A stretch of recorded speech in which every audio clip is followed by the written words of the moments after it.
your taxes, your truck, and your road to success in the trucking industry. This is Trucking Business and Beyond, the show that puts the money where it belongs. Back in your pocket. Welcome to my world. I'm your host, Kevin Rutherford. The website is letstruck.com. It is Sunday, February 25th, and we are here live. We'll be taking your calls, but listen up. You might want to grab something to write with. I've got a new phone number today. The 8888 Road Dog number is not working for us. It didn't work for us yesterday, but I've got a backup in place, and I'm keeping my fingers crossed. Right now it seems to be working. So I'm going to give you a new phone number. This should work for the whole show today. Here it is. 302-200-3835. You can start dialing that number right now, and we'll see if we can make this work. 302-200-3835. If you were listening yesterday, our phone system went down completely. We've been fighting with it for about a month. I finally found a backup. Just found it really yesterday. And then I got up at about 4 o'clock this morning, and I've worked about the last 10 hours or so getting it all set up. And it took so long to get it set up that Lisa didn't, and I didn't have time to train on it. So we're hoping we make this work. So far, I think we're okay. I'm seeing calls come in already. That's certainly a good thing. It looks like Lisa's screening one right now. I've got one in the queue waiting for me, so hopefully I can make this work because it looks like Lisa's got it figured out. It's all part of some changes we're making around here. If you were listening to the show yesterday, you heard this announcement, but I'm sure we have people today that weren't with us yesterday. I went, for those of you who don't know, I went live and did my first show in April of 2007. So we are finishing up our 11th year on the air, but that also means both Lisa and I have been working weekends for 11 years. Now, there was a long time that, working weekends didn't bother me at all. I kind of liked having 2 days off during the week.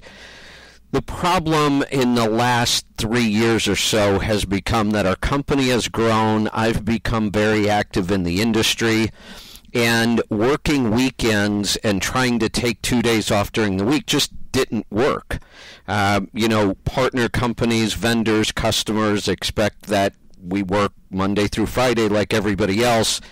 So what's happened over the last couple of years, Lisa and I have really taken very, very little time off. We tend to work 7 days a week, and I've tried everything to fix it. It's just very difficult.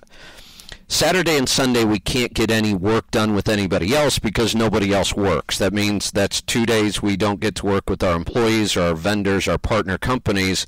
And then we either have to try to cram everything into 3 days, which just wasn't working, or we end up working the other 2 days during the week. So finally I had to make a very difficult decision. This today will be my last live weekend show. And I am disappointed. I know that there are a lot of drivers that are out on the weekends and there isn't a lot of live content on the weekend. But after 11 years and working 7 days a week for the last couple of years, it's just gotten to be too much. And it's really holding me back on a lot of big projects that I want to get accomplished. So here's the way our schedule is going to work right now. It'll be this way from now until May. And in May, my contract with Sirius is up and we can renegotiate maybe even some more hours. So Sirius is looking at finding some more time during the week for me. Right now, what's going to happen is Monday through Friday at midnight. That's Eastern time. All of those shows will be live. So starting tomorrow night at midnight, if you're on the East Coast, we'll be live for an hour every night. So we'll be back to, you can call in, it'll be a live show.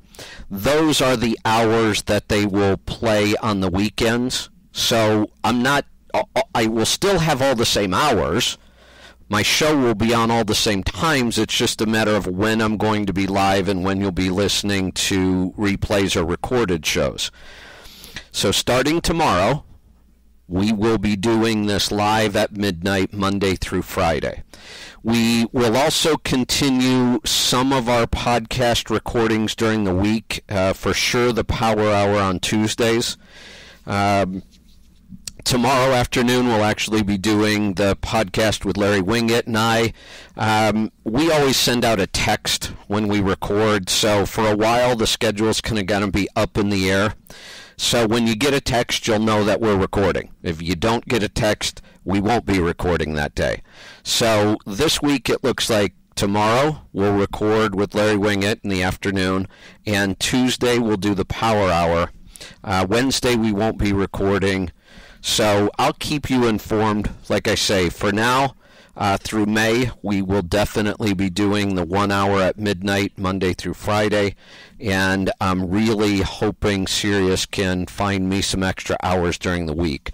I have told them that I would do up to 3 hours a day, Monday through Friday. That would be ideal. I said I'll do 1, 2, 3 hours, whatever you can find for me. So I think what I'm going to do is get to a call to see if this is going to work. Oh, wait a minute.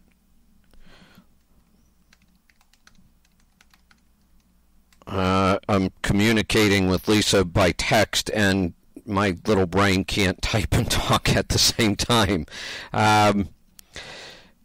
All right, so I am going to try a call and see if this phone system is going to work. Let's talk to Angie. Angie, welcome to the program. Hi, Kevin. Hey there. It works. Can you hear me? I can. Yay! It works. Oh, boy. Awesome. Yeah, we literally had to do this in the last couple of minutes because we didn't know our phone system wasn't working until about 10 minutes before the show started. So Lisa pulled through. She figured this out, and as long as I press the right buttons, it looks like we're going to be okay. Perfect. All right. Well, have a good show. What's new and exciting in Minnesota? I'm going to be there in a couple weeks. We got some snow, and Matt brought home chickens today. Well, there you go. Matt said if I can find some time, we might be able to make some maple syrup while I'm up there. Yeah, he was telling me that he might be coming up, and he was interested in doing that if you wanted to stop by. I'm going to check my schedule. I'll be in Eden Prairie. Cool. Yeah. Yep. Awesome. Sounds good. That's not too far from us. All right. Well, thanks for helping with the phone system. You bet. Have a good one. All right. Talk to you soon. Thanks. All right. Looks like,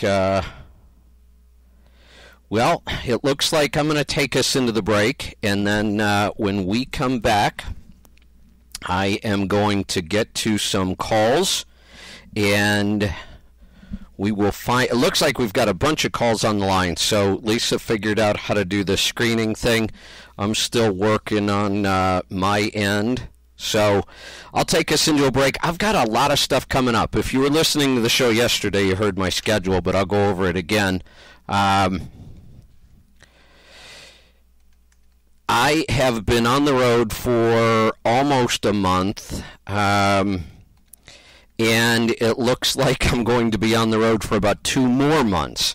I was accepting a lot of invitations for events and speaking, and I wasn't really paying attention to the calendar when I did, and it all snuck up on me. So I want to give a big shout out to the Landstar BCOs. I just did a one-day event with them at their Fort Worth Orientation Center. It was a great group. We did a whole-day seminar, lots of great questions and conversations. So I want to thank Landstar for bringing me in and all the BCOs that were there. We're thinking about doing some more of those with them, so I'm excited about that. And I was ready to head home. I was packing up one day, getting ready to head home, and Lisa called me and she said, "Do you know you have to be in Minnesota in 3 weeks?" And I said, "Well, I'm closer to Minnesota than I am to home, so I guess I might as well just hang out, get some work done, and then head up that way." So when I was making my plans for that, I looked at the calendar and thought, well, when I leave Minnesota, I have to be at Louisville in 8 days. Certainly no point in going home. I'll go to Louisville. Then I was planning my trip for Louisville, and I looked at the calendar, and 3 weeks after Louisville, I have to be in California for the TIA event. So I'll be on the road for a while. When I'm done in California, I think I'm going to head home, because it'll be a couple months by then. And then I have to be back down in Dallas-Fort Worth area again in May. So busy time, and that's good, though. And I'm enjoying being on the road. I miss it, but I'll be ready to go home when it's time to go home. So stick around. We will be right back. I'm Kevin Rutherford.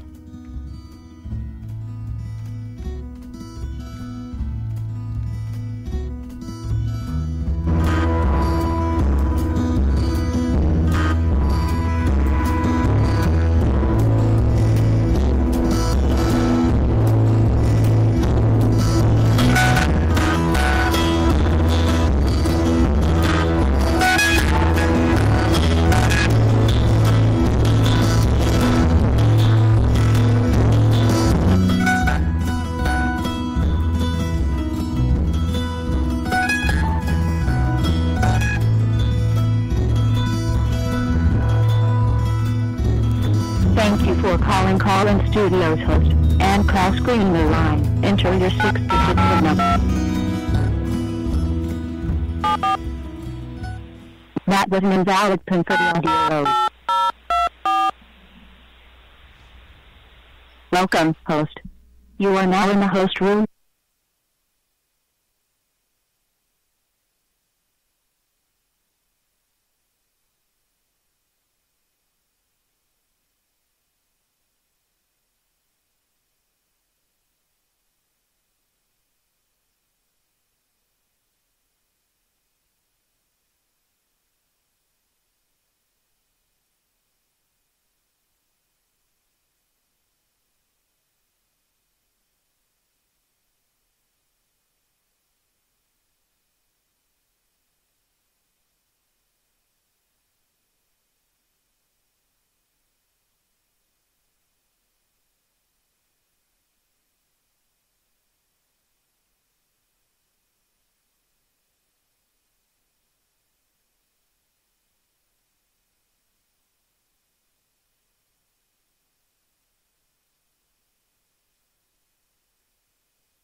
welcome back. I'm Kevin Rutherford. So I think we've got this figured out, a little snafu on my timing there, but I think we're good, and I'm going to go to another call. I'm going to bring Chris on the line. Chris, welcome to the program, and it's your turn. Thank you, sir. I appreciate you taking my call, and I want to thank Lisa for all of her help this morning with getting me signed up for fuel gauges. Kevin, I've got a short up. It's going to sound like buyer's remorse, but I don't have any remorse. That my wife and I finally decided to make the leap from 11 years as a company driver to an owner-operator. We bought a new truck from Peterbilt, and I spec'd it out. And I probably had a couple months solid in listening to your show, and spec for fuel, spec for fuel, spec for fuel. That's what I did. But some of my mantra messed out in there a little bit, so I wanted to go down the middle of the road. So in short, I built a Peterbilt 2019 Peterbilt 579, specs for a 53-foot reefer truck, long haul, OTR, from coast to coast. And the wheelbase is 232 inches.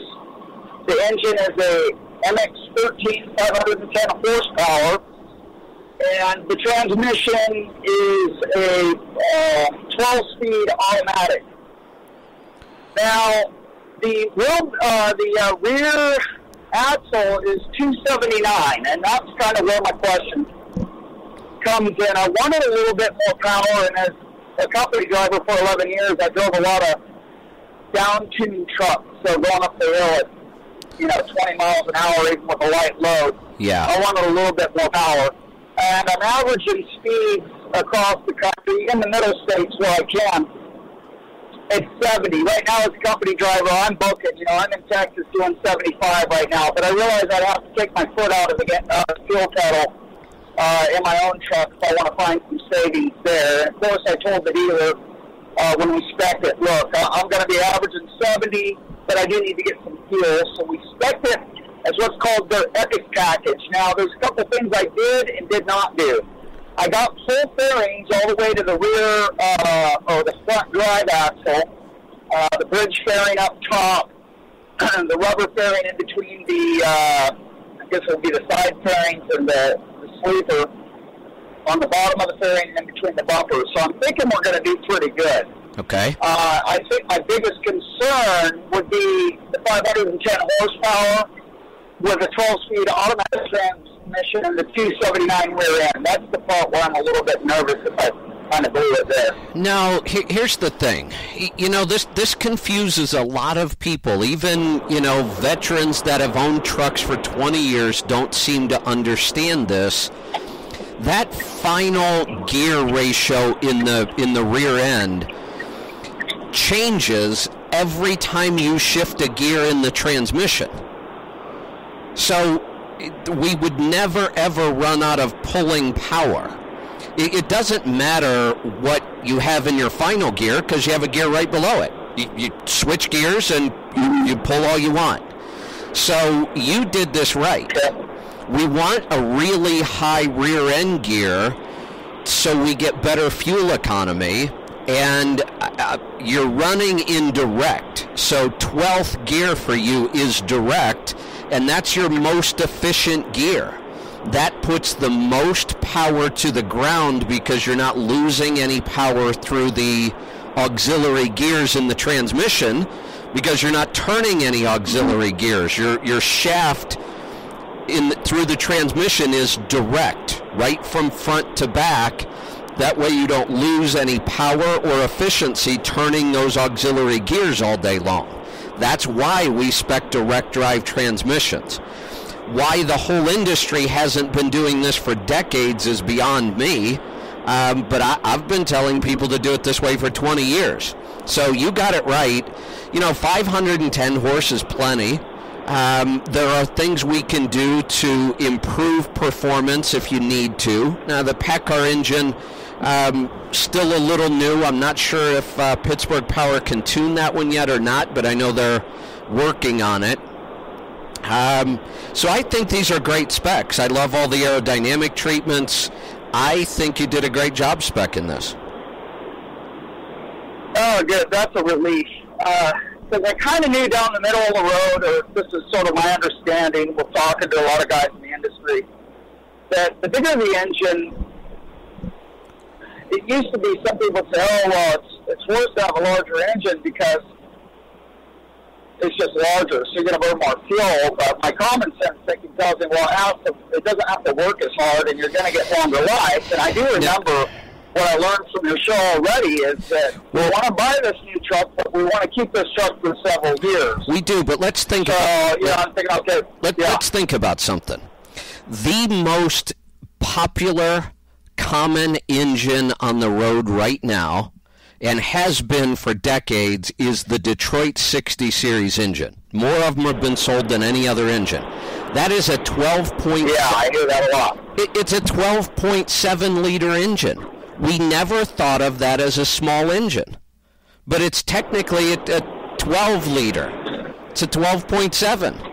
When I ran the 60 Series, I ran the smaller version of it, which was an 11 liter, and I used to run my 11 liters to 1.3 million miles before I ever touched them. I'm sure I could have done in-frames and got them to 2 million without any problem. So this is not a small engine. It's just small because everybody went to a 15 liter because of the emissions. It was easier to make the emissions work on a bigger engine.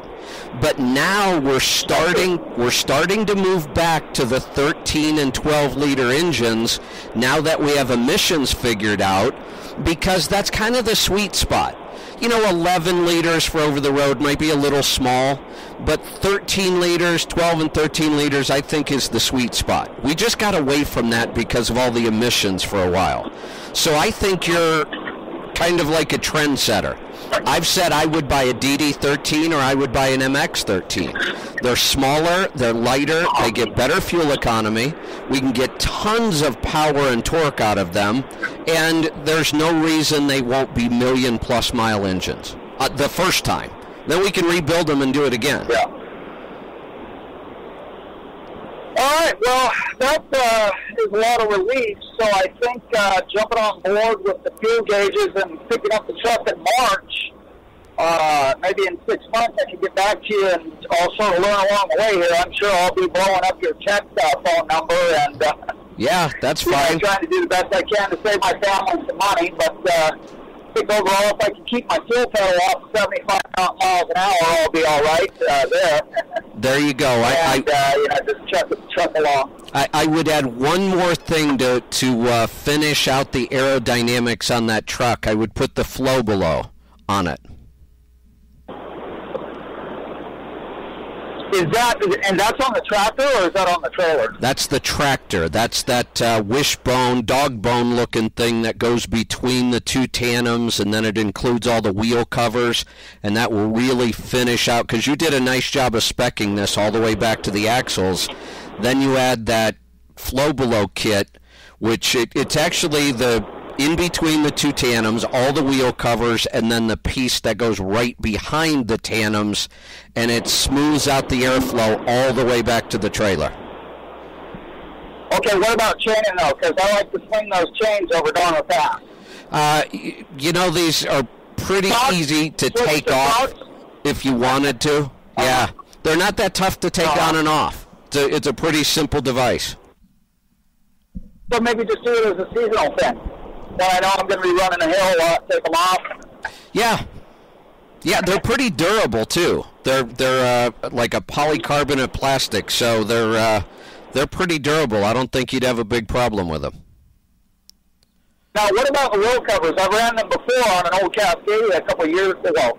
Not an old Cascadia, but a couple of years back, and the dirt was getting in behind that cover and scratching up those nice aluminum rims. Yeah, I don't think Have they solved that problem yet? The Flow Below really did. They have the best design wheel cover I've ever seen. They've got a quick lock. You just turn it, pop the whole cover right off. Nice and simple. So take a look at it. You can get it on our website. I like that product so much we put it in our store. And you can get them in custom colors and all kinds of things. So I would check that out. That'll fix your aerodynamics all the way back to the trailer where you want it. I'm looking at the clock. Looks like I need to take us into another break, so I'm going to do that. Then we're going to come back and get to your calls and questions. Looks like our phone system is working so far. Keep our fingers crossed, and we've got lots more coming today. So if you want to join us, the 8888 Road Dog number is not working.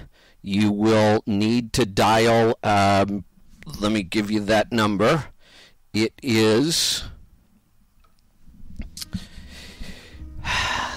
302-200-3835. So the number to join us today is 302-200-3835. I'm going to get to a break. We'll be right back with more stuff. Stick around. I'm Kevin Rutherford.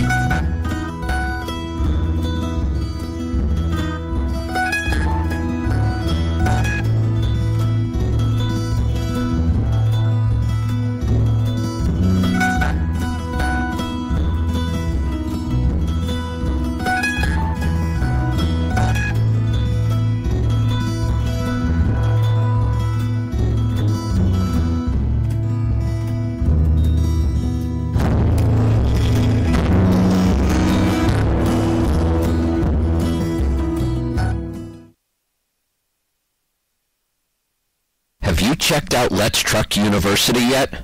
If not, why not? You could be learning new skills while you're on the road. Let's face it, being on the road and away from your family and friends can be tough. Why not turn that into a positive? Take the time while you're sitting and learn more about business and our industry, or even your health. Many of our courses include audio files so you can even learn while you're driving. It just doesn't get any easier than that. We even offer free classes, and we're adding new courses all of the time. Have you thought about becoming an owner-operator?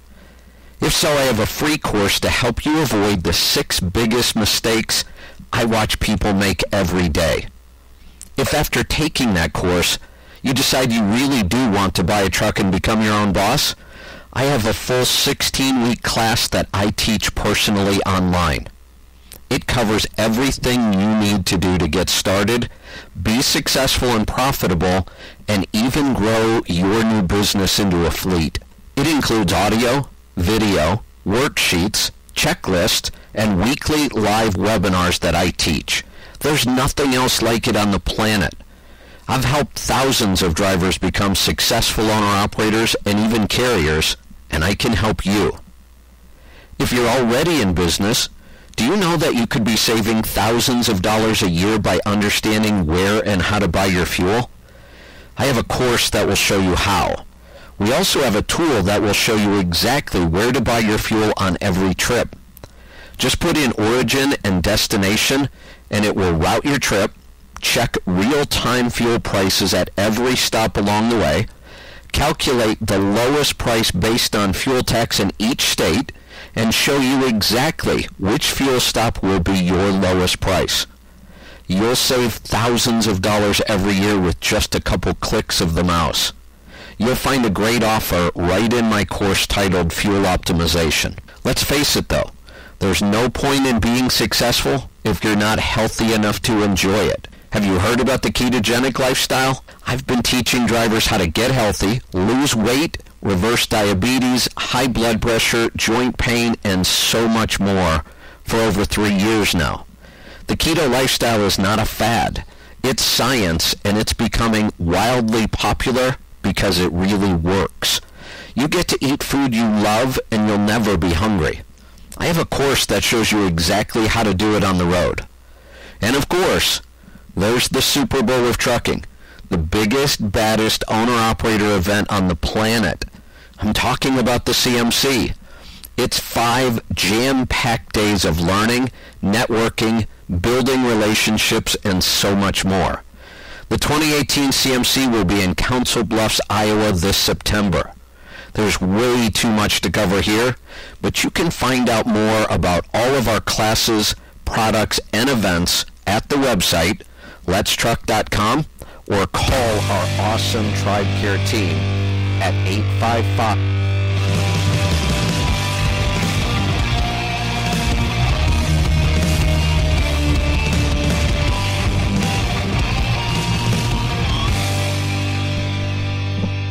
Welcome back. I'm Kevin Rutherford. The number to join us is different today, so I'll give it to you again. 302-200-3835. Looks like it's working because I've got a bunch of phone lines. I just have to figure out how to work all this new stuff. Let's go to... We're heading off to New Mexico this time. David, welcome to the program. Hi, thank you. Thanks for taking my call. Yeah, what's on your mind today? Questions for you. Well, first, thank you for all your help and everything. I talked to you a couple weeks ago, and I only had like 15 seconds before the show was over, so we got cut off. But okay, everything from keto to owner-operator and everything that's helped me over the years. Been driving for 17 years, and I just pretty much bought a new not a new truck, but a used truck, going owner-operator as of next month, and I did it the right way, like you've always said, you know, build your credit, build your capital. I did it for years, saving my money. So it was, because listening to you and listening to all the mistakes that other people were saying that, so it was just great. And my question was, this company, hold on. This company does a lot of super singles. Okay. And the truck I'm buying has duals. So I was wondering, is it really worth the extra weight? I know on fuel mileage it does make a little difference, but as far as weight goes, that's why they do it, to keep the weight down. We haul pretty much 48 to 49,000 pounds of this specialized freight. So anyways, I was just curious on how much weight difference does that cost, and also you minus the truck, and also what kind of cost does it take to convert that over? Cost is all over the board. I know we work a lot with Michelin, and Michelin, sells more wide singles than anybody. They kind of pioneered the wide single. They always run some sort of a special. So I would, join the Michelin Advantage program, which is free, and then check on pricing. Because the tires look expensive, but you're only buying 4 of them instead of 8. The initial cost is the biggest. So the first thing I would do is join the Michelin Advantage program, check to see what the price is. And unless they have some really killer deal on rims, and sometimes they do, you can pick up rims used pretty cheap. I mean, it's usually not that hard to find them somewhere. That's the way I would go. Here's the thing. We talk about wide singles for fuel economy. That's why I was interested in them at first. And as long as you get the right one, not all wide singles are good on fuel. We have to look at the rolling resistance of every tire. So... But then, a lot of people don't realize many of the other advantages. One is the weight savings. It can be as much as 400 pounds, but that's going from all steel to all aluminum, and, we don't see very many steel wheels anymore. So I think when you're going from aluminum to aluminum and wide singles, I think it's like 200 pounds, if I remember right. It's been a while since I've looked at that. So not a huge weight savings, but... some of the advantages when I've had them on my trucks, the one thing I absolutely love is airing them up. You're not screwing around with that inside tire all the time, which makes me crazy. Before I finish this trip on my coach, I am going to have wide singles on this. And everybody said, oh, you're crazy. You can't do that. Nobody's ever put wide singles on a coach. And I said, well, why not? It's the exact same axle I have on a tractor. And they said, well, nobody does it. And I said, well, I'm going to. So you'll be the first. Yeah, exactly. It was one of the, when I first tried to buy a single axle, I was speccing a brand new truck back in 2005, and I wanted wide singles on it from the factory. And the factory offered wide singles, but they said, we won't put them on a single axle tractor. And I said, why not? And they said, we don't know if it'll be stable enough. And I said, you're kidding me, right? You think there's a tire that's on the road that won't be stable. That doesn't make any sense. And they said, no, the engineers just won't do it. So about 6 months later, I'm at the FedEx terminal where all my trucks were, and I look over, and they're bringing in a brand new bunch of converter dollies that go between the two trailers. They've got wide singles on them. And I thought, that's the most unstable part of the entire combination. If you can put wide singles on that, I'm putting it on my tractor. And I did, and I've loved them ever since. I got the opportunity to go down to Michelin's Proving Grounds and spend a bunch of time down there where we got to put those tires to the test. I mean, we got to spin trucks out and push trucks to the limit, and we were able to get right out of one truck into an identical truck, trailer, and load with a set of duals on it. So literally, you could step out of one truck right into the other, go run the test track, and we were allowed to spin the trucks out and do all kinds of crazy stuff with them. So I will tell you, the wide singles outperformed the duals on every single test we did. Wasn't even close. So, I love them. Yeah. I love them. So. Yeah, I've been driving on super singles for 5 years now. So. Oh, then. I would make the switch. Yeah. Okay. I don't have to do it right away, but I was just curious for the future. Eventually. Yep. All right. And then, and I listened to your comments on the S Corp and the single proprietor. I can't even say that word. Single, what do you call it? The proprietor. Yeah.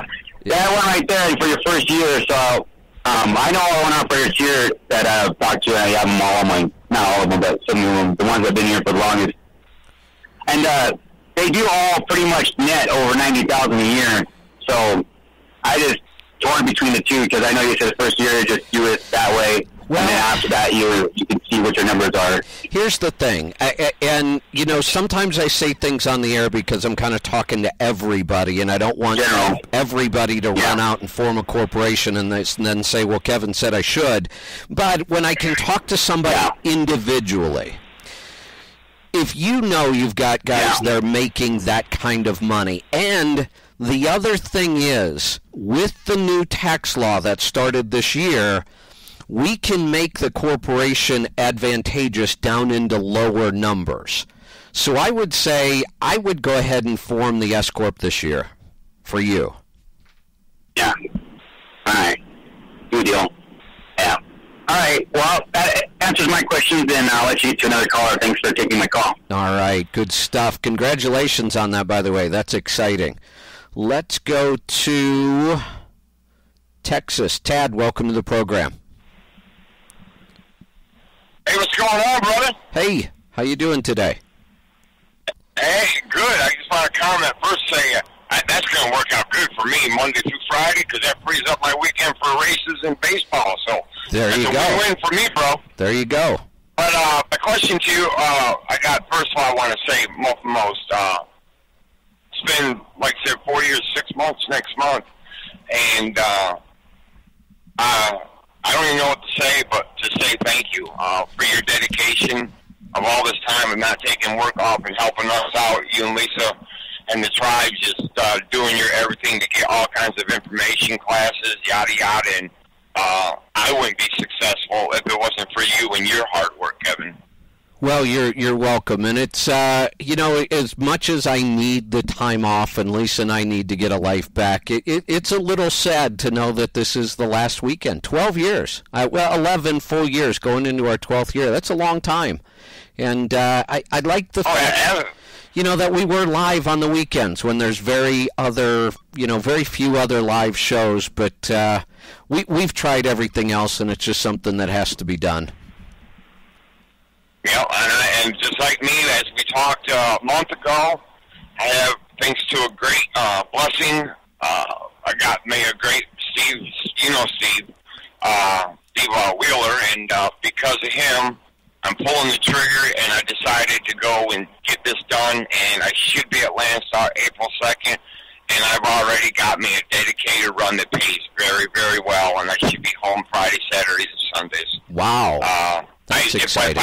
If I didn't know my numbers and I didn't need to go, but if people listening, because, Kevin, this will make you throw up, I just completed my current accounting, 3 cents, bottom line. Yeah, it's a tough time to make it right now on a mileage contract. And it just... there's a lot of money out there to be made. It's garbage. Yeah, in percentage right now.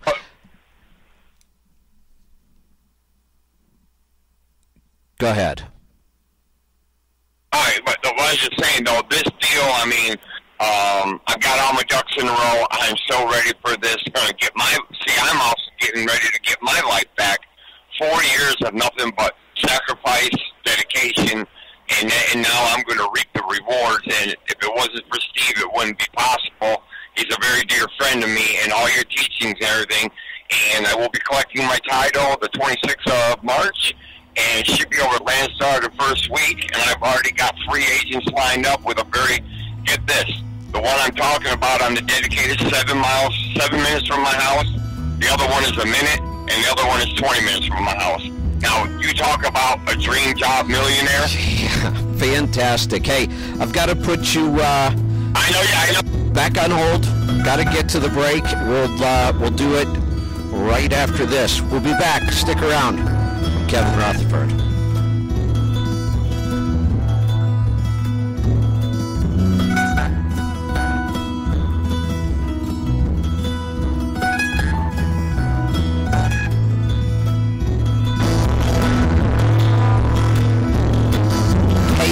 Have you heard? We have an app that makes listening to our shows easier than ever. It's free, and it's drop-dead simple. It does one thing, and it does it really well. You download the app. Did I mention it's free? Then open it and listen to our shows. The Power Hour, Questions from the Road, Destination Health. You can even listen to Kevin and best-selling author Larry Wingett talk about anything and everything. You can listen live. You can listen while we record, or you can listen anytime you want. Never miss a show again. Your shows will be waiting for you when you're ready. No signing in, subscribing, or hassles. Just open the app and listen. To find the app, just do a Google search for AudioRoad app. That's one word, AUDIOROAD app. The top 2 links will be Android and Apple. Just download yours and get started. It couldn't be easier. And remember, it's free. Just one more way we help you master the journey.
welcome back. I'm Kevin Rutherford.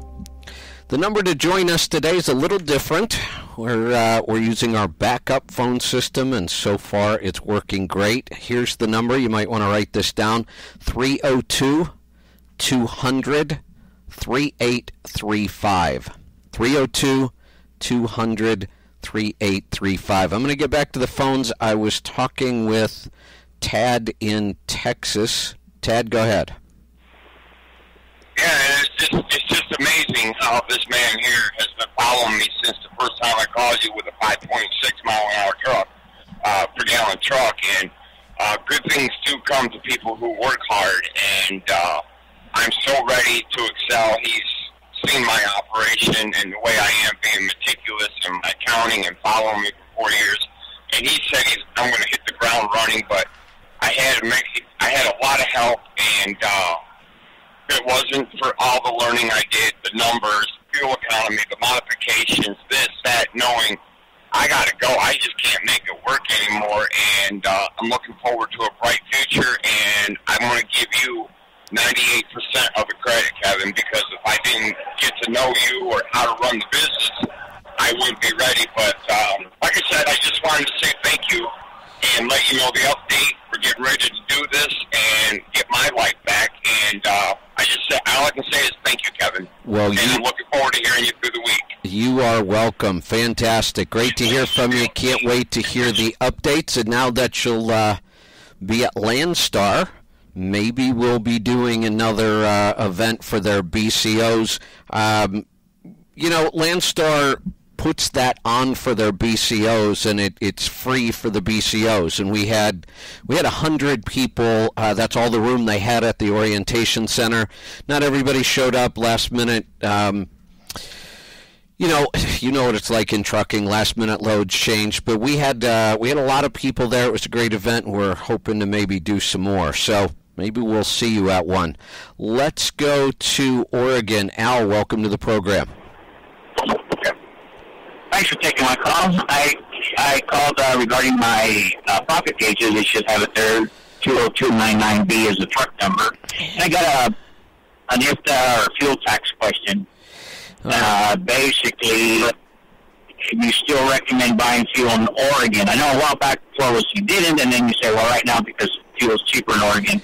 Well, now here's the thing. How does that work? If you could explain me the Oregon, if you do buy it, how do you get charged down the road? Yeah, so let's talk about where to buy fuel first, because it changes every single day. That's why I used to come on at the air and I used to do kind of a fuel report and say, here are the top 5 states, here are the bottom 5. But that's not accurate, because that in any given state, you've got thousands of fuel stops. They all have different prices. So, I used to do it as kind of, well, here's a heads up. These are good states. But really, if you want to get the best fuel price, you need to be doing fuel optimization. And that's on every single trip. And you can save thousands of dollars a year if you do this. So that's why you don't hear me really say much like that anymore. Oregon, in reality, Oregon is no different. Just because they don't have a fuel tax really doesn't change anything. We still use the same calculation to know where we should buy our fuel, which is pump price minus fuel tax in that state. In Oregon, it's easy. There's no math. You just look at the pump price, and that's your price. The way you pay in Oregon is you have to pay your mileage tax. Oregon uses a miles tax instead of a gallons tax. So that's why there's no tax at the pump, but when you get your permit, you've got to file with Oregon and pay on the miles you drove while you were there. Yeah, okay, because I am used with a cutter out of Oregon, and I should know this, but they charge me, I think it's a pro rate every month. They deduct $200, and then there's an additional. It varies on the charge, and they call it Oregon PUC, and I forget which one's the road tax and which one's the license fee. Yeah, so have you taken my fuel optimization course yet? No, not yet. I was going to ask you that because I was listening on while I was waiting on holding for you, you're advertising on your stuff, that the stuff on audio. Is it available on audio now? Well, it's online. So it's a course online. Yeah, online. Yeah. And a lot of our courses have an audio file attached so that you can download it, and it's kind of like, your homework while you're out driving. You can listen to a lot of the material in the course. The fuel optimization course is $15. And it'll literally save you thousands of dollars a year. Once you get done with that course, you're going to go, oh, I get it. That's really easy.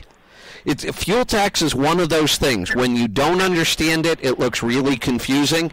As soon as you understand it, you'll go, oh, well, why doesn't everybody get this? Yeah. And here's the thing. I don't understand it, but I have been doing what you say. Unfortunately, I get a carrier discount, so I look at my discount price. Here's an example. Today, I'm going to be going to Washington. My discount price, cheapest in Washington, is $2.57 a gallon. Here in Oregon, my discount price is $2.39. But then there's a 49 cents discount in Washington, right? The IFTA. So Washington is $2.30, right? So I'm still better off getting in Washington? Yes.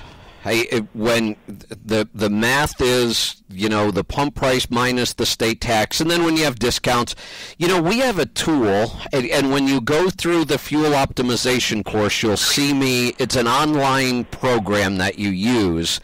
And you put in your origin, you put in your destination, and it tells you exactly where to get fuel on your route at the absolute lowest price. Does all the math for you.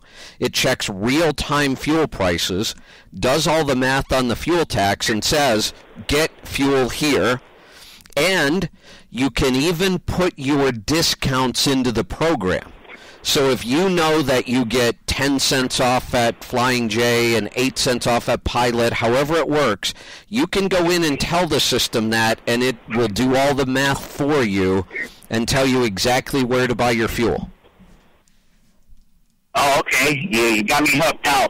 Can I do it daily? Because every day I get a different discount. Sometimes it's 25 cents, sometimes it's 50 cents. It's incredible. For example, right now, like yesterday, I fueled in California, and I got roughly a 58 cents discount. You must have California from the pump price. You must have what's called a cost plus discount.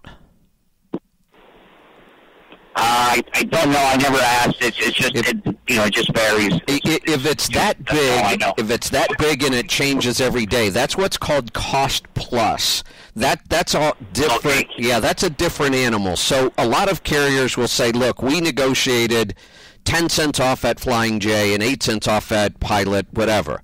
What your carrier did, which I really like these, it's kind of rare though, they look at what the truck stop paid for the fuel that day, and then there's an add-on, and then that's what you get your fuel. So it's called a cost, the truck stop's cost of fuel, plus so the truck stop makes a little profit.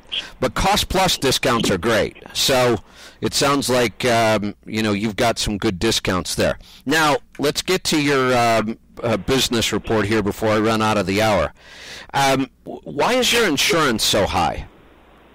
You're leased to a carrier. Yeah, that's right. Yeah, it's because they haul a lot of aircraft parts, which I only get maybe a handful of loads a day because I have a different entity of a dispatch system. They're out of Oregon, but my dispatchers are based out of Las Vegas, so I don't run the I-5 corridor that much as the regular carrier does. Okay. And so, yeah, it came in a while back I called you about that because I was thinking of going to Landstar. But I have a great relationship with my dispatch. We just, I'm a happy camper with them. But yeah, it's pretty brutal. But that's everything, though. That insurance cost includes my, everything. Liability, the full coverage, plus if I get hurt, my medical insurance and stuff like that. And I've been on disability twice, and they pay really good. And the insurances, I've never had a problem with them paying a claim. So that includes all that. That's a combination of all that. Okay. Then, the other thing that's looking high right now is your maintenance, and sometimes that just happens. You're at 26 cents a mile right now. Yeah, because that's reason being, okay, versus my previous truck, I had your favorite truck, the 379, and I had to get rid of it because I live in Southern Cal, and I had to get CARB compliant. I didn't want to cut the balls off with it, putting the muffler on there. So, anyways, about $7,000 of that cost was Dorothy, the emission tune, and the ECM tune. Oh, okay. So those are upgrades that are not normal. And then, but that is both truck and trailer. There's about $3,000 in trailer tires in that maintenance cost on top of that. But it is about $11,000 more than last year on my profit gauges. But even that, last year's profit gauges, I painted the truck a little bit here and some pushers, about $4,000 of cosmetic that was not necessarily maintenance. But I used to average about 10, 11 cents per truck and trailer in the past. Got it. Okay. Yeah, so, and all of those things will actually help lower your maintenance cost in the future. So, numbers are looking good, but what I heard there that is more important is you're happy. That's the thing. You're on top of your numbers look pretty good, you're happy where you are, you have good relationships, so I'd stick right there. Get over there and take my course on fuel optimization. Like I said, it's $15. I'll show you exactly how to use that tool in there. So you can find that at letstruck.com. Look under the University tab. We'll be right back with more stuff. Stick around. I'm Kevin Rutherford.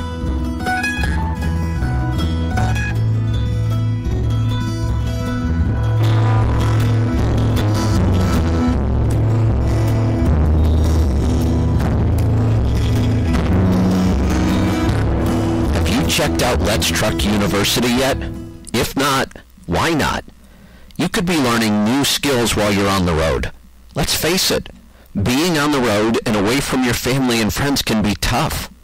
Why not turn that into a positive? Take the time while you're sitting and learn more about business and our industry, or even your health. Many of our courses include audio files so you can even learn while you're driving. It just doesn't get any easier than that. We even offer free classes, and we're adding new courses all of the time. Have you thought about becoming an owner-operator? If so, I have a free course to help you avoid the 6 biggest mistakes I watch people make every day. If after taking that course, you decide you really do want to buy a truck and become your own boss, I have a full 16-week class that I teach personally online.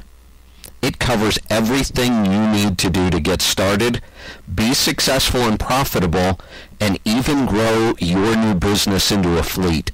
It includes audio, video, worksheets, checklists, and weekly live webinars that I teach.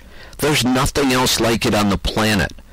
I've helped thousands of drivers become successful owner-operators and even carriers, and I can help you. If you're already in business, do you know that you could be saving thousands of dollars a year by understanding where and how to buy your fuel? I have a course that will show you how. We also have a tool that will show you exactly where to buy your fuel on every trip.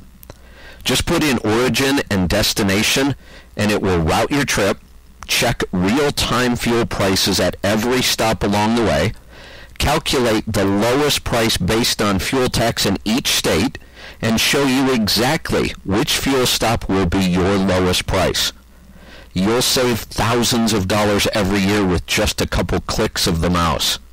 You'll find a great offer right in my course titled Fuel Optimization. Let's face it though, there's no point in being successful if you're not healthy enough to enjoy it. Have you heard about the ketogenic lifestyle? I've been teaching drivers how to get healthy, lose weight, reverse diabetes, high blood pressure, joint pain, and so much more for over 3 years now.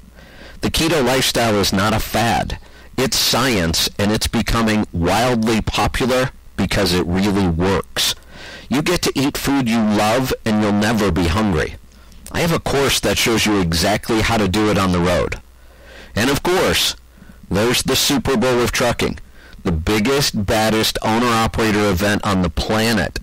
I'm talking about the CMC. It's 5 jam-packed days of learning, networking, building relationships, and so much more. The 2018 CMC will be in Council Bluffs, Iowa this September. There's way too much to cover here, but you can find out more about all of our classes, products, and events at the website, letstruck.com, or call our awesome TribeCare team. Your taxes, your truck, and your road to success in the trucking industry. Now, back to trucking business and beyond. The show that puts the money where it belongs. Back in your pocket.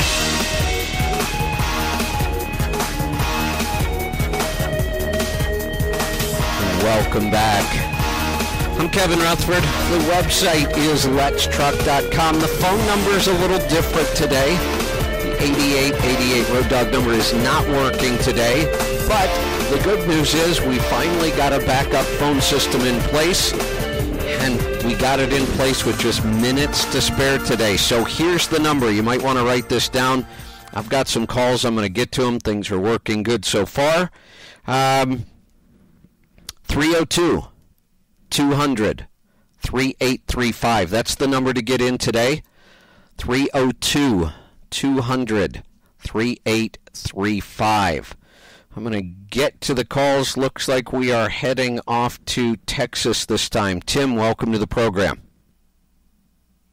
Hello, Kevin. What can I help you with today? Kevin, listened for a long time. It's the first time I've called in. I've got 2 oil samples that I've sent in to you, if you have them there. The oil samples that I used in the past were just the ones that said pass or fail. They didn't have any numbers. So now I'm using the oil samples that they do at the TA through Mobile Deltac. Got it. Okay. I was just wondering, I only got 2 to look at, but I was wondering if you could give me your thoughts on the 2 that I do have. Yes, I can. Takes me just a couple extra minutes to look at these because this isn't the format I'm used to, but I'm scrolling down here. What year is this engine? It's a 2013 Cascadia DD15. Got it. Okay. And it looks like we had just a little under 20,000 miles on each sample. And these samples look, I'm looking to see if there's anything out of whack here. And there just isn't. These are just really good looking oil samples. Both of them are nice and clean, and nothing unusual about these. Great. I don't idle, and also I was going to ask you, I used to change my oil at 14 on the previous oil changes. Then I went to 18, almost 19, and then the last one is right at 20.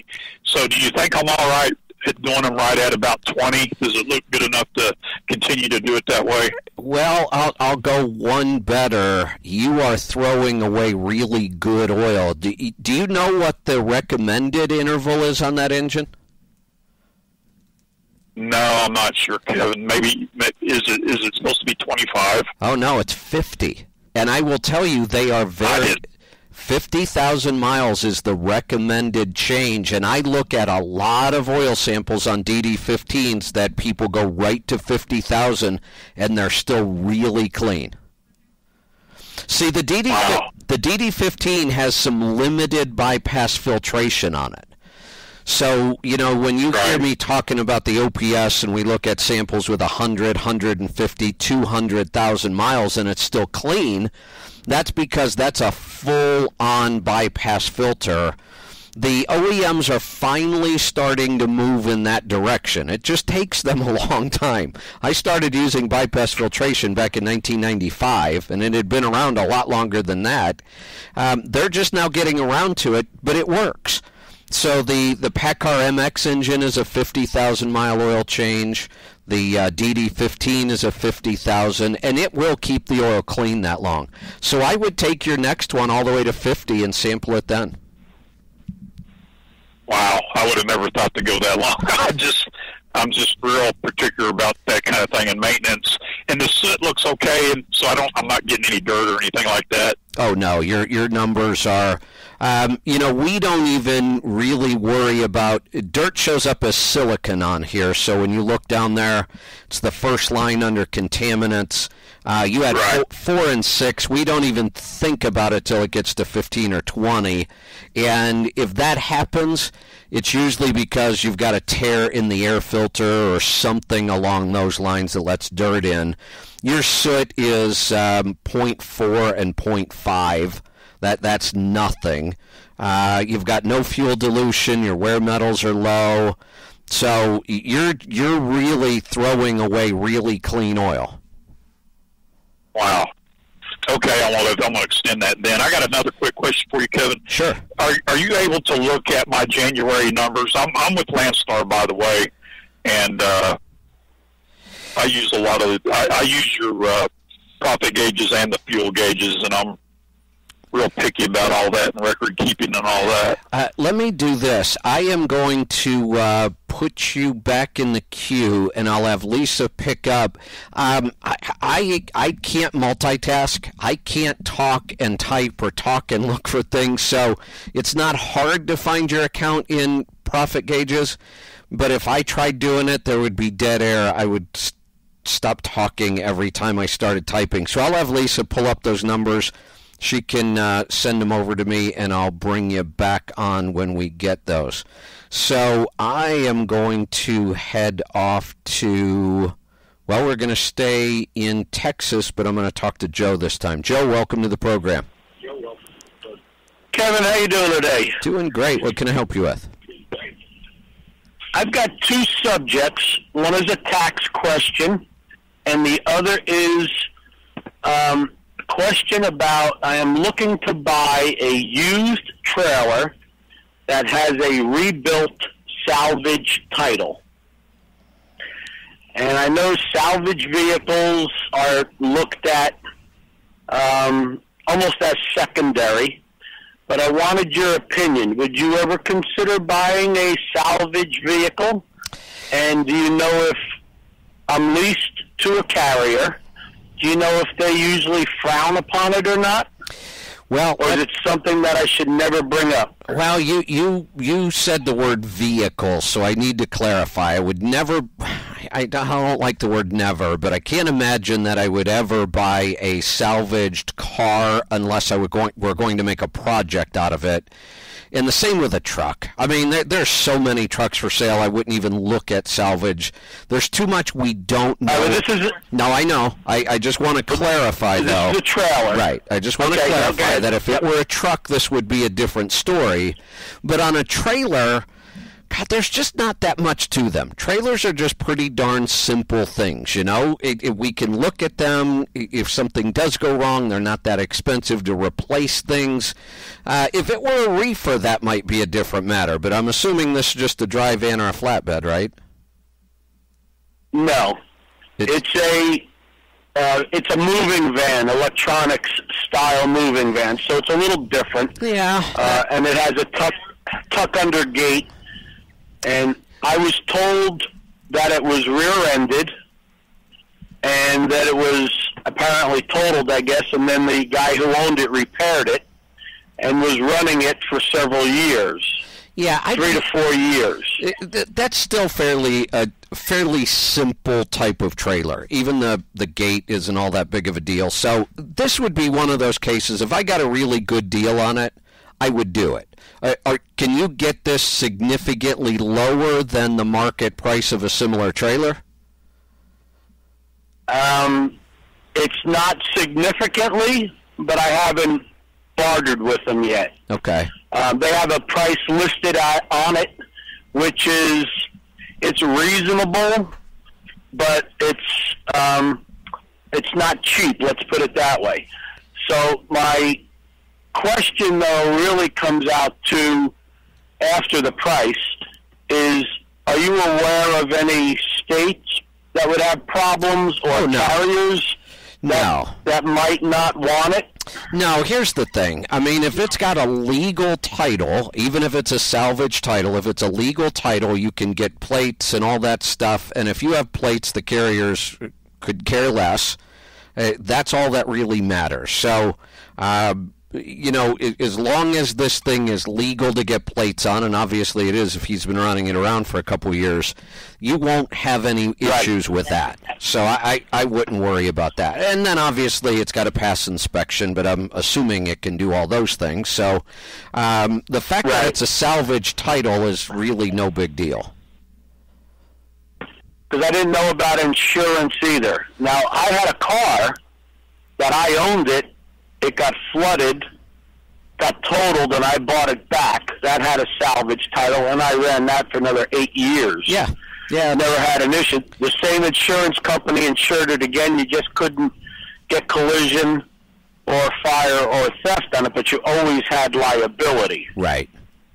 And insurance on a trailer is pretty simple and straightforward. Okay. My other subject is tax-related. I bought a truck last year, and then I sold it last year. How does that work into my taxes? How much did you buy it for, and how much did you sell it for? I bought it for $10,500. I put roughly $4,000 into it, and then I sold it for $16,500. Wow, you actually had what is considered a capital gain, and that almost never happens on trucks, because very, very seldom does anybody buy a truck and then sell it for more than what they have into it. So really, there's a couple ways we can do this. If I were you, let me think this through. Now, you did this last year? Yes, 2017, so it'll be part of my tax this year. This tax return right now. I always like to make those kind of...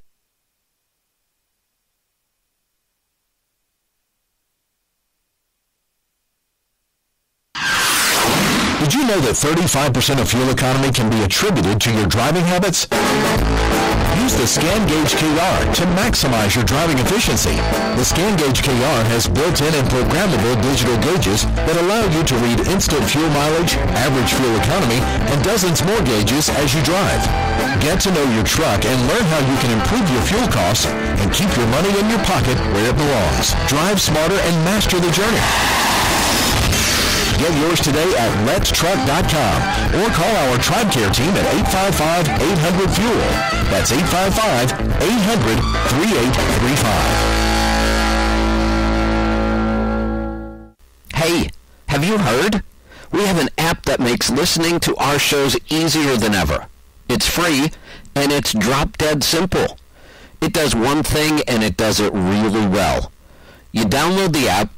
Did I mention it's free? Then open it and listen to our shows. The Power Hour, Questions from the Road, Destination Health. You can even listen to Kevin and best-selling author Larry Wingett talk about anything and everything. You can listen live, you can listen while we record, or you can listen anytime you want. Never miss a show again. Your shows will be waiting for you when you're ready. No signing in, subscribing, or hassles. Just open the app and listen. To find the app, just do a Google search for AudioRoad app. That's one word, AUDIOROAD app. The top two links will be Android and Apple. Just download yours and get started. It couldn't be easier. And remember, it's free. Just one more way we help you master the journey. Hey, AudioRoad listener, what is your profit per mile? How about your cost per mile, or even your bottom line? Stop driving blind and know your numbers. Profit Gauges is absolutely simple bookkeeping specifically for owner-operators. Have instant access to business and tax reports that will help you increase your profits and keep your money in your pocket where it belongs. Sign up for Profit Gauges today and take advantage of our 30-day free trial. Know your numbers and master the journey. Visit our website at letstruck.com or call our TribeCare team at 855-800-FUEL. That's 855-800-3835. As a professional driver, there is no question that fuel is your highest cost. Fuel Gauges tracks each fuel up, provides your 30, 60, and 90-day miles per gallon average, also tracks maintenance and modifications. Best of all, it is completely free to use. There is no excuse not to use your miles per gallon and start improving your fuel economy. Download the Fuel Gauges app today and keep your money in your pocket where it belongs. Let Fuel Gauges help you master the journey. Visit our website at letstruck.com or call TribeCare Team at 855.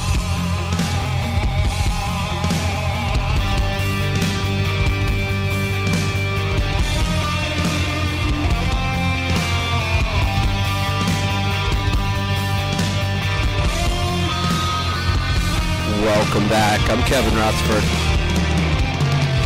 The website is letstruck.com, and the phone number is a little different today. We are doing a test drive on a backup phone system, and it was just in time because our phone system crashed again this weekend. So we now have a backup. So 302-200-3835. That's the number to join us today. I've got calls on hold, and I am going to go back. I have two calls I'm going to be going back to, both in Texas. Right now I'm going to go finish up with Joe. Joe, you still with me? Yes, I am, and I just want to say, thank God Lisa saved the day again. I got disconnected. Yes, she's right on top of things, let me tell you. Yeah, if it wasn't for her, we wouldn't have had a show this weekend. I'm over here, unplugging wires and pressing buttons, and she's cool, calm, and collected, and she's keeping things running here. So I'm going to have to take her out to a nice dinner when I get home. So, there you go. There's a couple ways we can go on this. You do have to report it because there is going to be a capital gain there. There are times when somebody buys and sells something in the same year and we report it a little differently. You're going to write off all the money you put into it. We will probably, what I would do is depreciate the whole thing this year, and then next year you're going to have to recapture that. Or no, you'll have to recapture it already this year. So the calculations get a little weird, but that's one of those that the way I like to handle that is I do the entire tax return. So I get everything in the software, and then I start playing around with those numbers and depreciation until I come up with the best version. Okay. That's what I thought. I wasn't sure because I've heard you talk about things like that before. And I thought, let me call you and see for sure. Yeah. I appreciate it. Yep, you're welcome. Thanks for the call. Let's, now I'm going to go back to Tim, who is also in Texas, and I think Lisa got me a business report, so let's take a look at this. Tim, while I'm scrolling through this, tell me a little bit about your operation. Well, like I said, I'm at Landstar. And I don't have a dedicated or anything right now, so I pretty much run auto, all over. And I try to take loads that are profitable, of course, and I try to stay away from the stuff that's not. And I'm watching my money pretty close, and I've been owner-operator 4 times off and on in my career, going on 35 years, I guess, or better. Well, in the business. I got to tell you, I don't see numbers this good very often. I mean, these are just, incredible. I mean, you're doing $286 a mile, all miles, even in today's environment where everybody's talking about these crazy rates, and it's a wonderful time to be in trucking. But what you tend to hear from people is they'll say, I'm pulling $3 a mile freight. Well, yeah, what they really mean is they had one load last month that was over $3 a mile. They had a bunch of deadhead miles. And if you actually average it all out, they're not doing anywhere near $3 a mile. That's just bragging rights. Your $286 a mile is all miles. That's why we love profit gauges, because it really shows us what's going on. That's an outstanding number. The other really good thing about that is you're keeping $1.34 of it. That's like I said, I just don't see that very often. Yeah, I like to pay myself pretty good. Yeah, well, that's good. I own another company too, but I have to make money. Yeah, that's right. No, these are, you know, if I would have looked at a report like this 3 or 4 years ago, I would have said, you must have made a mistake somewhere because this just doesn't happen. Today, I realize there are some pretty good rates out there, but this still ranks right up in the top 1% of the numbers I look at. I negotiate every load. I don't, even if it's $3 a mile, I still try to get a little bit more. Well, I can tell. I always negotiate. I can tell. And it's working. Sometimes they tell me no. Imagine that. Yeah. Yeah. And I haul a lot of hazmat, and sometimes they don't like it when I ask them. They say, that's already, what do you want? I go, can you get me another $100 and I'll be glad to take a look for you. And it works. So, and you know, you just can't argue with these numbers. So keep doing what you're doing. Oh, I appreciate that. I'm glad to hear that. I thought I was doing fairly well. Since I started using, you got the best software out there. I've used different programs and spreadsheets, but I'm a little different than you. You know, you said you'll take your receipts once a month and add them up. Well, I got to do it every night when I park. I cannot go to sleep until every receipt is in fuel receipts and profit gauges and fuel gauges. I just can't. Well, there you go. We love that. So keep it up. All right. Well, hey, Kevin, I really appreciate it. And I'm glad, and thanks for all your help, and I'm glad I got to get in on the last live show. Yes. Yeah, absolutely. Great talking to you. I love seeing numbers like that. That is, like I said, 3 decades in trucking, you as well, and it's exciting to be seeing those kind of numbers finally. Let's go to Arizona this time. Mitchell, welcome to the program. Hey, how you doing? Thanks for taking my call. Yeah, what can I help you with today? I called you about a week and a half ago. I told you I wanted to go out on my own, and I was interested in what your opinion on trucks for like Penske and Ryder was, and you told me I should get in that class. So I did sign up for that class. So my question is regarding that. I already watched the free videos, and I downloaded all the stuff. I already listened to it one time. My question is, am I missing something where it comes with the worksheets, or is that going to be given each week when the course starts? And when is the time the webinars will be given, so I know when to schedule my stop to do that while I'm driving, you know? Got it. So, yes, there are handouts, worksheets, all kinds of things throughout the course. What we do is we open up a lesson each week. So, you know, what we don't, we want people doing exactly what you did. Download the course audio, listen to it, get familiar with the material, but we don't want you to see each lesson until that week. So that week I'll teach it, I'll show the material, we open it up, and then once it's open, it stays open and you have access to it forever. So by the time the 6 weeks are over with, you have access to all the material, all the worksheets, all the webinars.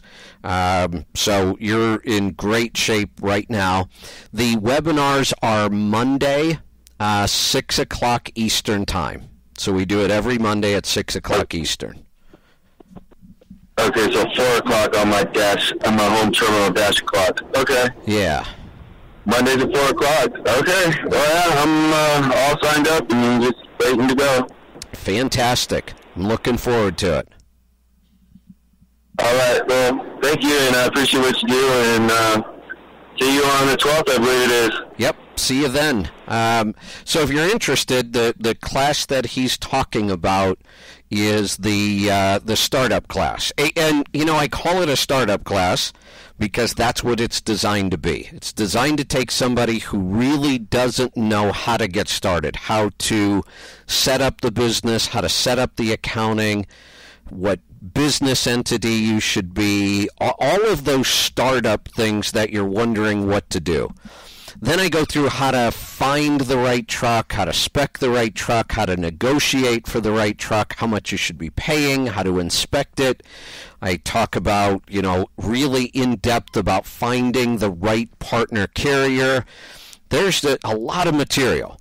What surprises me, we finished up the first I teach this over 16 weeks. We finished up our first course a couple weeks ago. We had 100 people in there, which was sold out. I was shocked at how many people were in the class that were already owner-operators, and they all said they got a lot out of it. So we are launching another course on the 12th. I believe we are almost half full on that course already. We are only taking 100 people. Next time I might open it up to more than that, but this time I want to keep the numbers down one more time. If you want to get signed up, I wouldn't wait. It's a $500 course. We do it in 5 payments, so it's really $25 a week over the time of the course. But if you sign up right now, there is a $75 off coupon on the sign-up page. So it's $425. You'll pay for it over 5 months. It's really easy. It's very inexpensive for the price. You're getting, you're getting me for between 20 and 30 hours of webinar time, because we do an hour. The shortest webinar I did in this past class was an hour. The longest was over 2. So you're getting a lot of webinar time. You get to ask questions. We do a lot of Q&A. You get access to a private Facebook group where I answer questions, but so do all the other people that are in there. So it's really a great community to get questions answered. And again, it's on a payment plan, so it's not hard to do. So get over there, get signed up before it fills up. Go to letstruck.com, click on the University tab, and you will see it there. I've got to get to a break. We'll be right back. Stick around.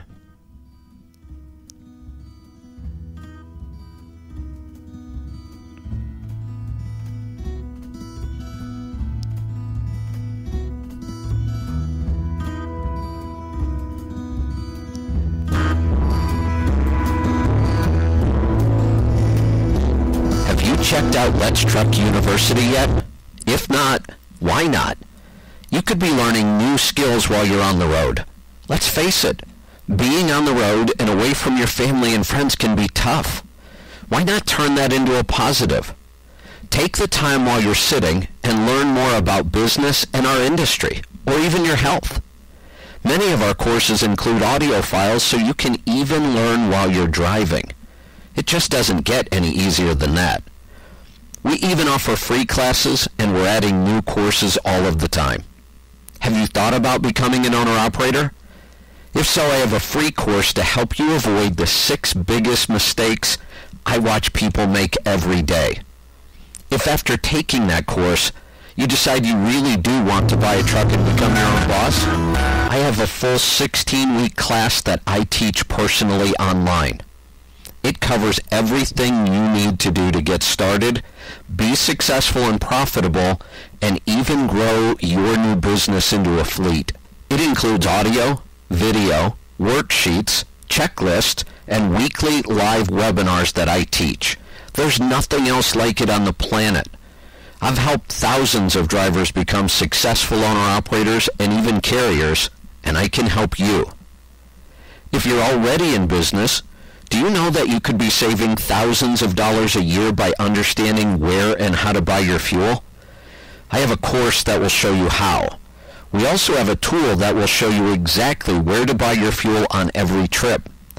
Just put in origin and destination, and it will route your trip, check real-time fuel prices at every stop along the way, calculate the lowest price based on fuel tax in each state, and show you exactly which fuel stop will be your lowest price. You'll save thousands of dollars every year with just a couple clicks of the mouse. You'll find a great offer right in my course titled Fuel Optimization. Let's face it though, there's no point in being successful if you're not healthy enough to enjoy it. Have you heard about the ketogenic lifestyle? I've been teaching drivers how to get healthy, lose weight, reverse diabetes, high blood pressure, joint pain, and so much more for over 3 years now. The keto lifestyle is not a fad. It's science, and it's becoming wildly popular because it really works. You get to eat food you love, and you'll never be hungry. I have a course that shows you exactly how to do it on the road. And of course, there's the Super Bowl of trucking, the biggest, baddest owner-operator event on the planet. I'm talking about the CMC. It's 5 jam-packed days of learning, networking, building relationships, and so much more. The 2018 CMC will be in Council Bluffs, Iowa this September. There's way too much to cover here, but you can find out more about all of our classes, products, and events at the website, letstruck.com.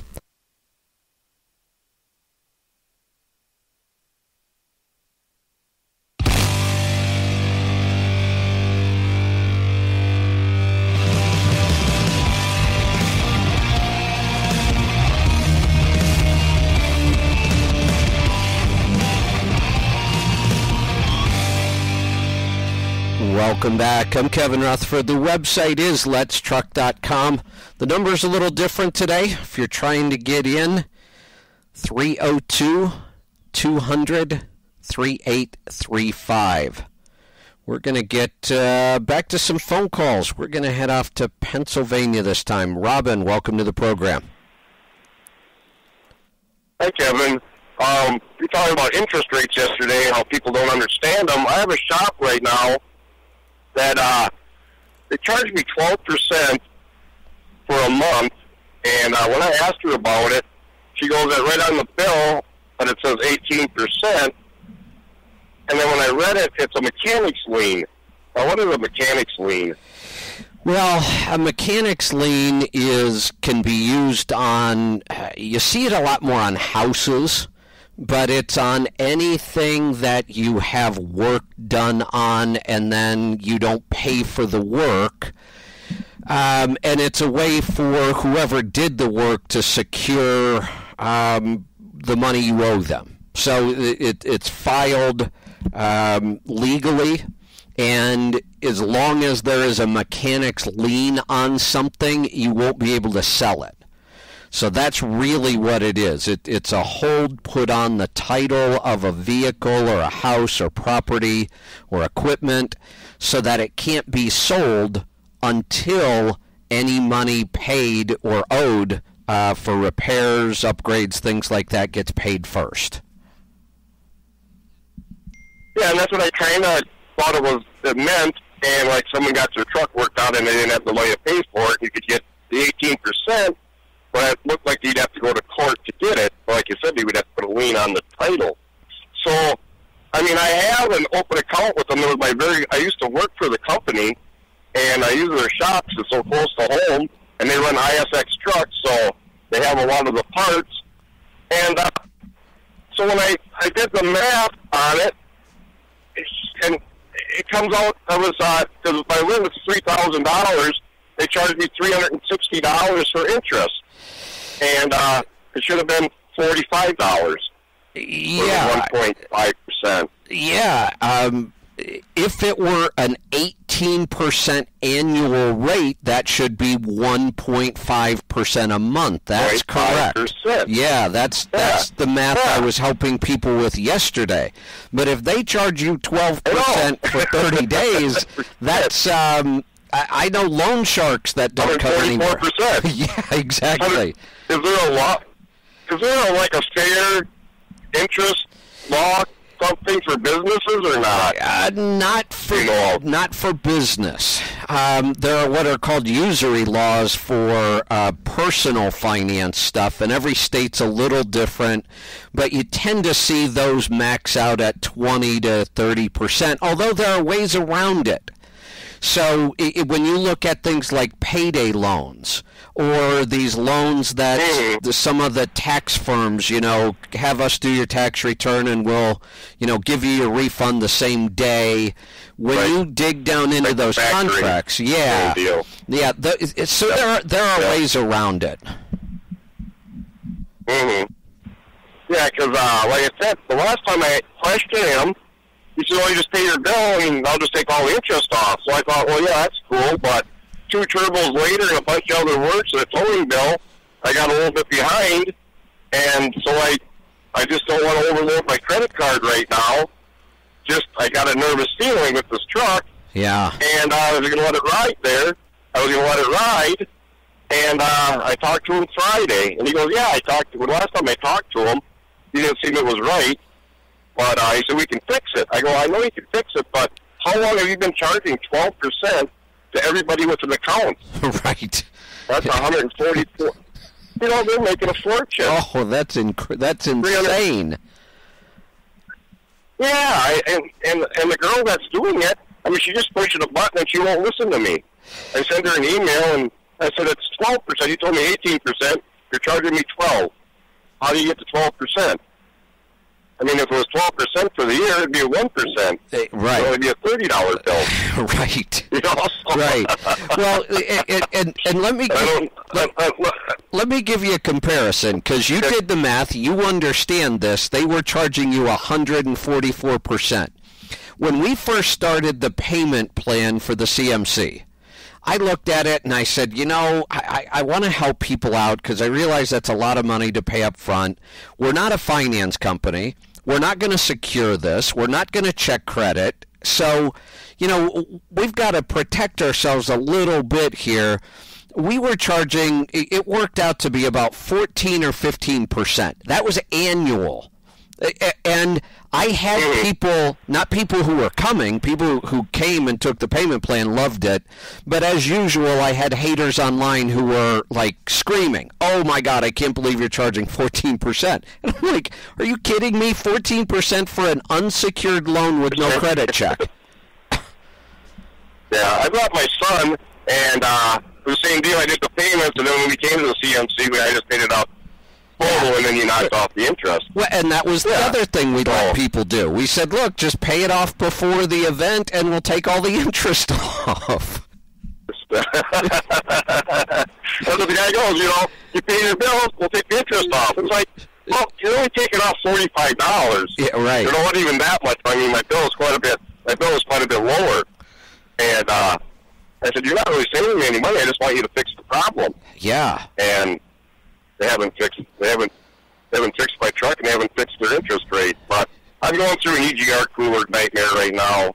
I just had to replace 2 weeks ago, and I put in 4 gallons of antifreeze again. You know. And I'm right at the end of my warranty. Yeah. And I'm right at the end of my warranty on the motor. Yeah. So, I don't know.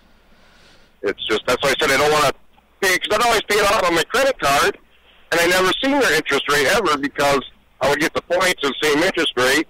Right. And I just took care of my credit card. You know, that's an extra point. I just wonder. I just wonder if, because I'm always shocked at how many people don't understand the math. They just think an interest rate is an interest rate no matter what time period you calculate it for. And I just wonder if they don't understand what they're doing. Mm-hmm. No, because I know the girl personally because I worked up there. I drove there for quite a few years. And her mom was a dispatcher. She just came in there after high school and was filing papers. Now she's doing she's in the credit department. And then when you call the controller, she's the one that answers the phone. No accounting credibility at all. But he's got a lot of people that started with him after high school. He's a meat plant, a pork plant, you know, a trucking company, truck shop. Oh, yeah. I mean, he's got it all going on. I mean, he's a great guy. I loved it. I thought he was going to work there forever. Yeah. And mean, like I said, they're a 24-hour shop, and real close to home. And on top of that, he must have a business card that says Guido the Loan Shark. Yeah, and he'll like my brother borrowed money from him when he started, and he wants 2 people that work for him to co-sign, and it's a flat 10%. So there ain't. But that's a flat fee, you know that one. Yeah, exactly. Yeah. Because I had a Peterbilt charge this summer. I knew I wasn't going to be able to pay the bill till my end of the year bonus. and that was right at about $3,000, and it was the same contract, 18%, 0.15, and it was $46 or $48, and I'm like, then you want to look at the bill, like, well, this is what the same contract I signed with you guys. Right. And even the guys in the shop are telling me 1.5%. Yeah, and I can't get through the girl's head. You know what? I don't know where to turn. And that's not a bad deal. If they were doing it correctly, 12 to 18% on an unsecured where they're not checking credit and they just issue you credit like that. I don't have a problem with that. I mean, but the way the way they're doing it, not understanding that, like you said, you have the math right. If it's an 18% rate, you get charged 1.5% a month. So it just doesn't seem like they're understanding the math on that correctly. I would go straight to the owner, I guess, and just sit down, and I'm sure he understands the math. I just think that somewhere in the system, something broke down. I don't think they're trying to charge you 144% interest, not on purpose anyway. So I would just sit down with the math and the paperwork and say, here's what I'm seeing, and I don't think this is the way it's supposed to be. 18% is not a problem. 144%, that's knee breaker kind of rates. I'm looking at the clock. Looks like we have blown through another segment here, so I'm going to get to a break. When we come back, we're going to get to more of your calls and questions. Stick around. The website is letstruck.com.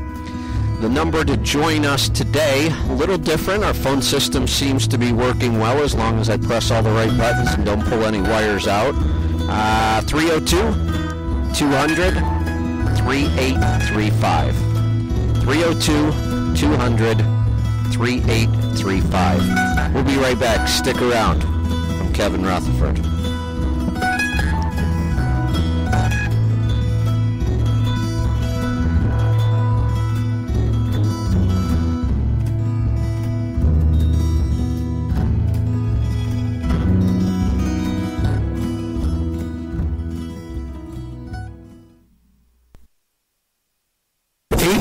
FUEL. That's 855-800-3835. Did you know that 35% of fuel economy can be attributed to your driving habits? Use the Scan Gauge KR to maximize your driving efficiency. The Scan Gauge KR has built-in and programmable digital gauges that allow you to read instant fuel mileage, average fuel economy, and dozens more gauges as you drive. Get to know your truck and learn how you can improve your fuel costs and keep your money in your pocket where it belongs. Drive smarter and master the journey. Get yours today at letstruck.com or call our TribeCare team at 855-800-FUEL. That's 855-800-3835. Hey, have you heard? We have an app that makes listening to our shows easier than ever. It's free, and it's drop-dead simple. It does one thing, and it does it really well. You download the app. Did I mention it's free? Then open it and listen to our shows. The Power Hour, Questions from the Road, Destination Health. You can even listen to Kevin and best-selling author Larry Wingett talk about anything and everything. You can listen live, you can listen while we record, or you can listen anytime you want. Never miss a show again. Your shows will be waiting for you when you're ready. No signing in, subscribing, or hassles. Just open the app and listen. To find the app, just do a Google search for AudioRoad app. That's one word, AUDIOROAD app. The top two links will be Android and Apple. Just download yours and get started. It couldn't be easier. And remember, it's free. Just one more way we help you master the journey. Hey, AudioRoad listener, what is your profit per mile? How about your cost per mile, or even your bottom line? Stop driving blind and know your numbers. Profit Gauges is absolutely simple bookkeeping specifically for owner-operators. Have instant access to business and tax reports that will help you increase your profits and keep your money in your pocket where it belongs. Sign up for Profit Gauges today and take advantage of our 30-day free trial. Know your numbers and master the journey. Visit our website at letstruck.com or call our TribeCare team at 855-800-FUEL. That's 855-800-3835. As a professional driver, there is no question that fuel is your highest cost. Fuel Gauges tracks each fuel up, provides your 30, 60, and 90-day miles per gallon average, also tracks maintenance and modifications. Best of all, it is completely free to use. There is no excuse not to use your miles per gallon and start improving your fuel economy. Download the Fuel Gauges app today and keep your money in your pocket where it belongs.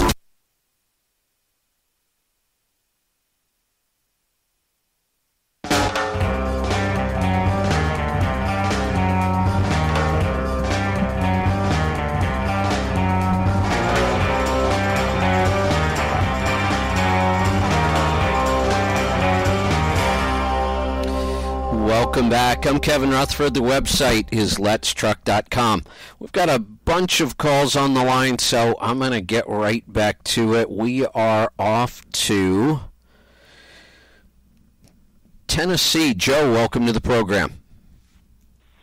Oh, hey, Kevin. Thanks for taking my call. You're welcome. You before.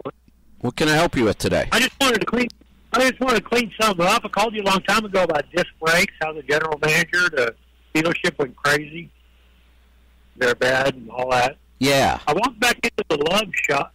and I was talking to that Love's mechanic, and he said, yeah, it's true.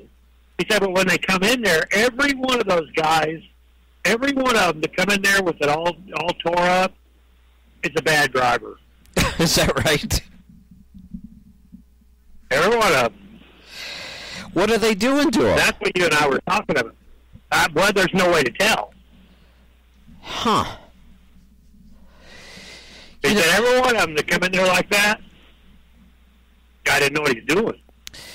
Yeah, I can't imagine what they're doing. And I read the early reports on disc brakes when we first started putting them on trucks in this country from a couple fleets that were early adopters.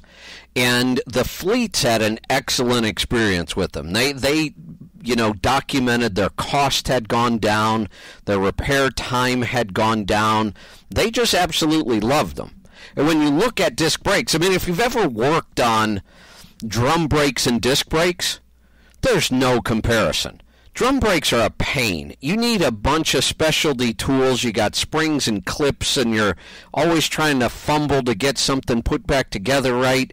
And disc brakes, you pull the pads off, you put a new set of pads on, and you're done. Well, you give me a truck, I could jump it before I get to Portland from wherever it is you are. It'll be done. I guarantee it. It's a guarantee. I don't make a lot of guarantees with my life. Well, what are you doing?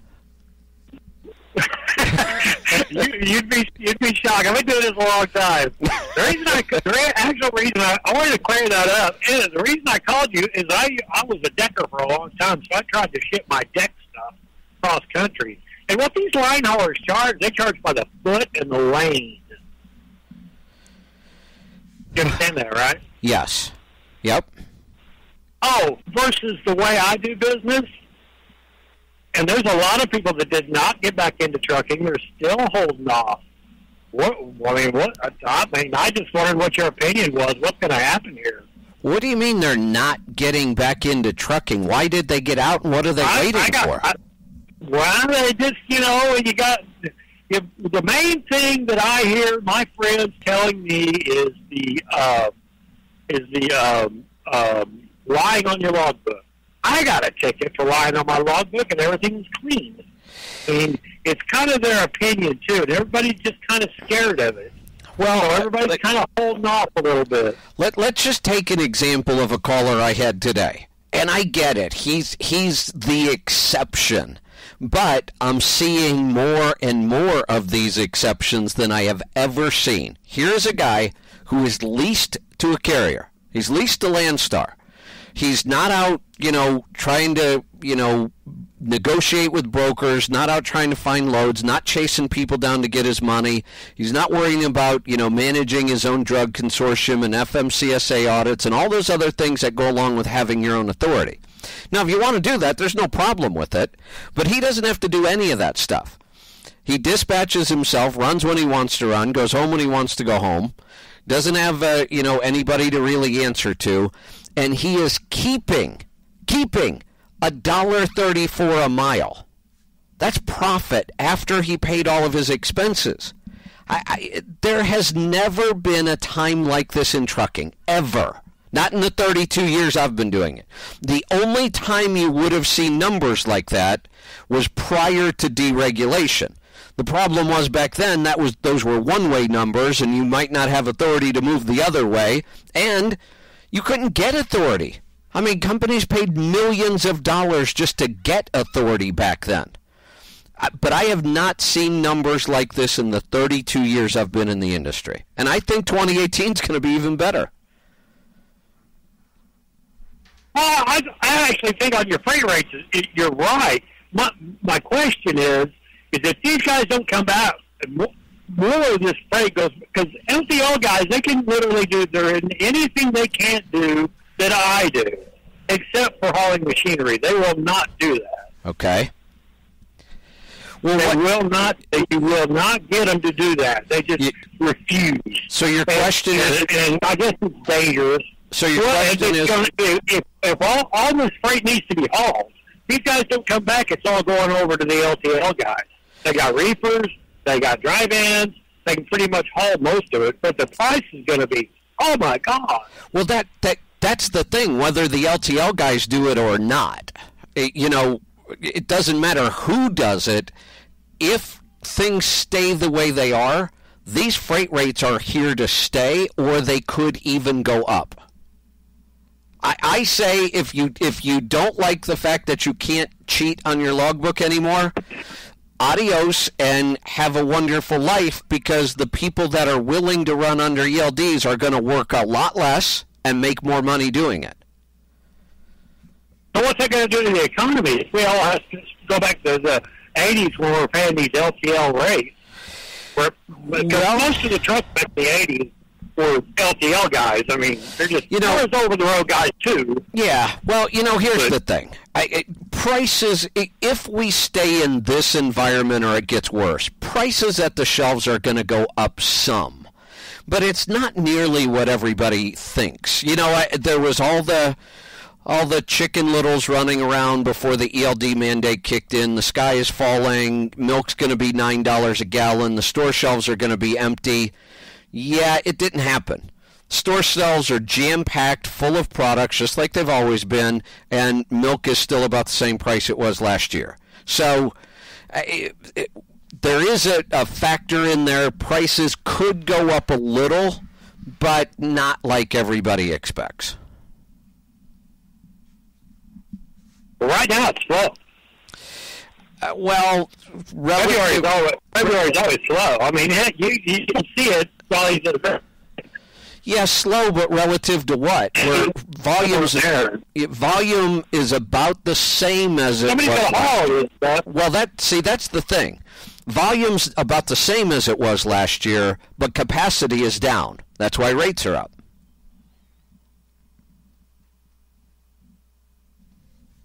Okay.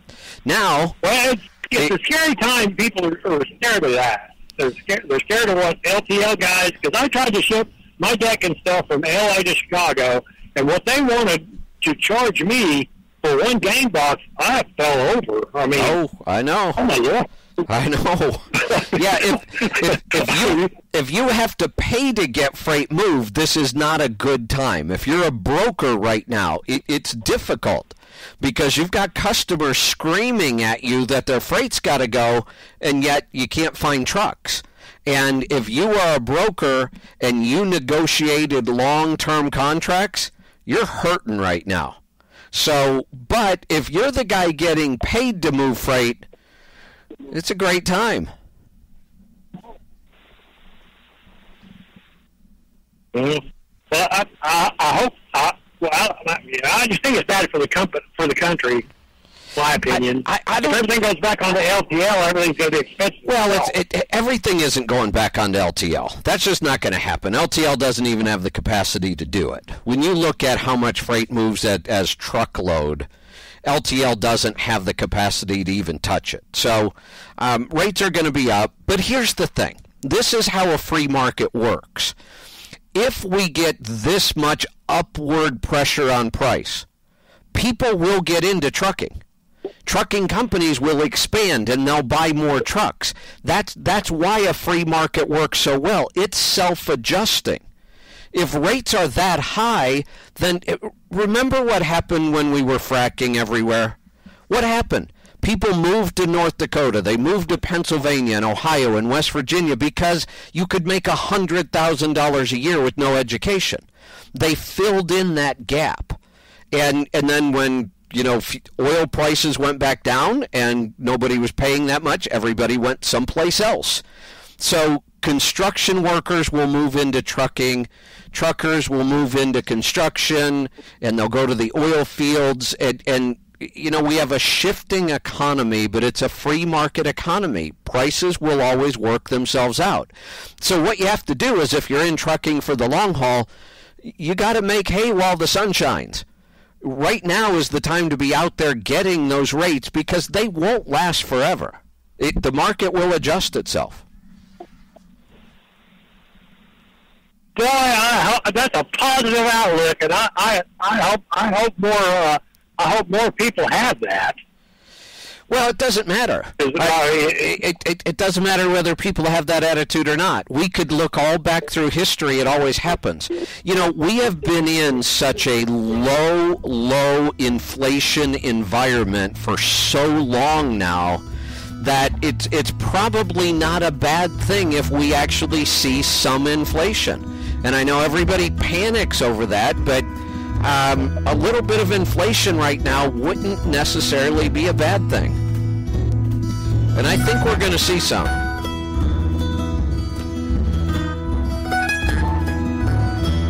There's the music. I've got to get to a break. We've got 1 hour left, so don't go away. We'll be right back with more stuff from Kevin Rutherford.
TribeCare Texas, your truck and your road to success in the trucking industry. Now, back to Trucking Business and Beyond, the show that puts the money where it belongs. Back in your pocket.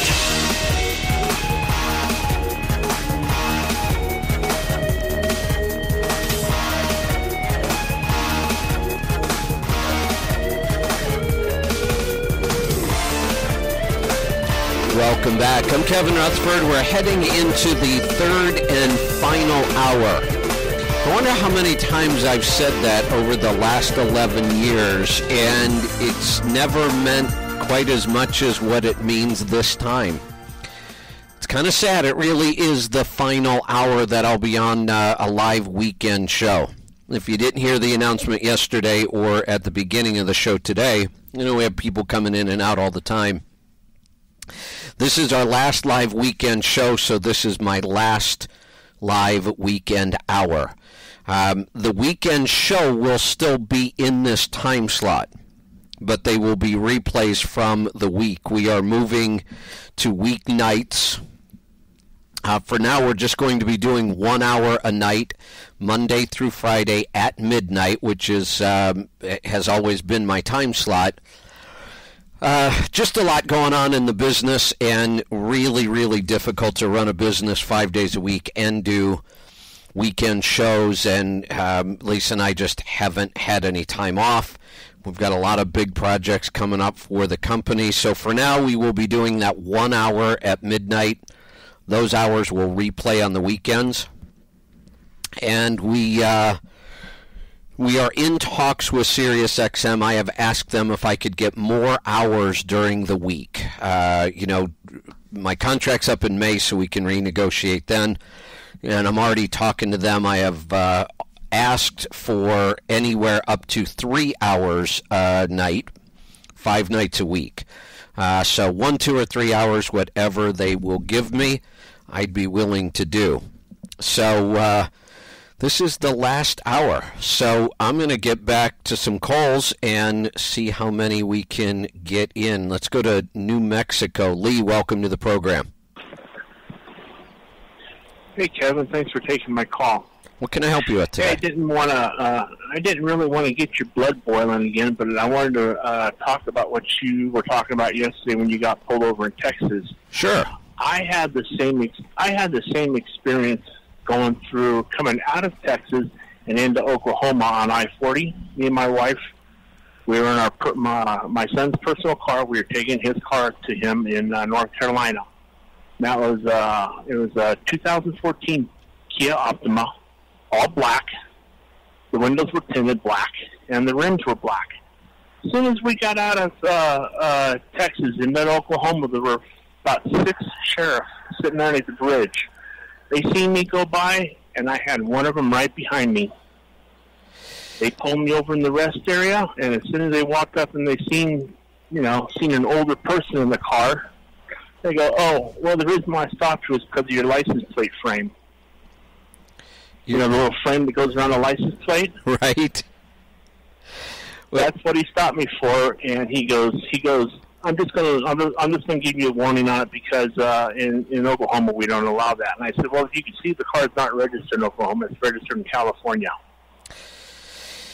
So yeah, we were just being profiled, and that was only the first time. I got pulled over again before I got in Reno, before I got to Oklahoma City, for doing 4 miles over the speed limit. Yeah, over the years I've heard these stories. And I always think to myself, and I have a different attitude now, but I'll be honest, I always think to myself, well, you must have done something, or, were you just rude when they pulled you? I mean, they let you go. I mean, he let you go with a warning. Yep. Had this officer let me go with a warning, I would have never even mentioned it. I mean, it wouldn't have been, worth talking about on the show, certainly not going into a rant the way I did. But, I was there this time. I wasn't hearing it from somebody else. And there were 2 things really, really wrong. And I said it yesterday. They had 0 probable cause to pull me over. I absolutely know I wasn't speeding. I had my cruise control set. I had no lights out. I didn't make any weird lane changes. They had no reason to pull me over, which That is illegal.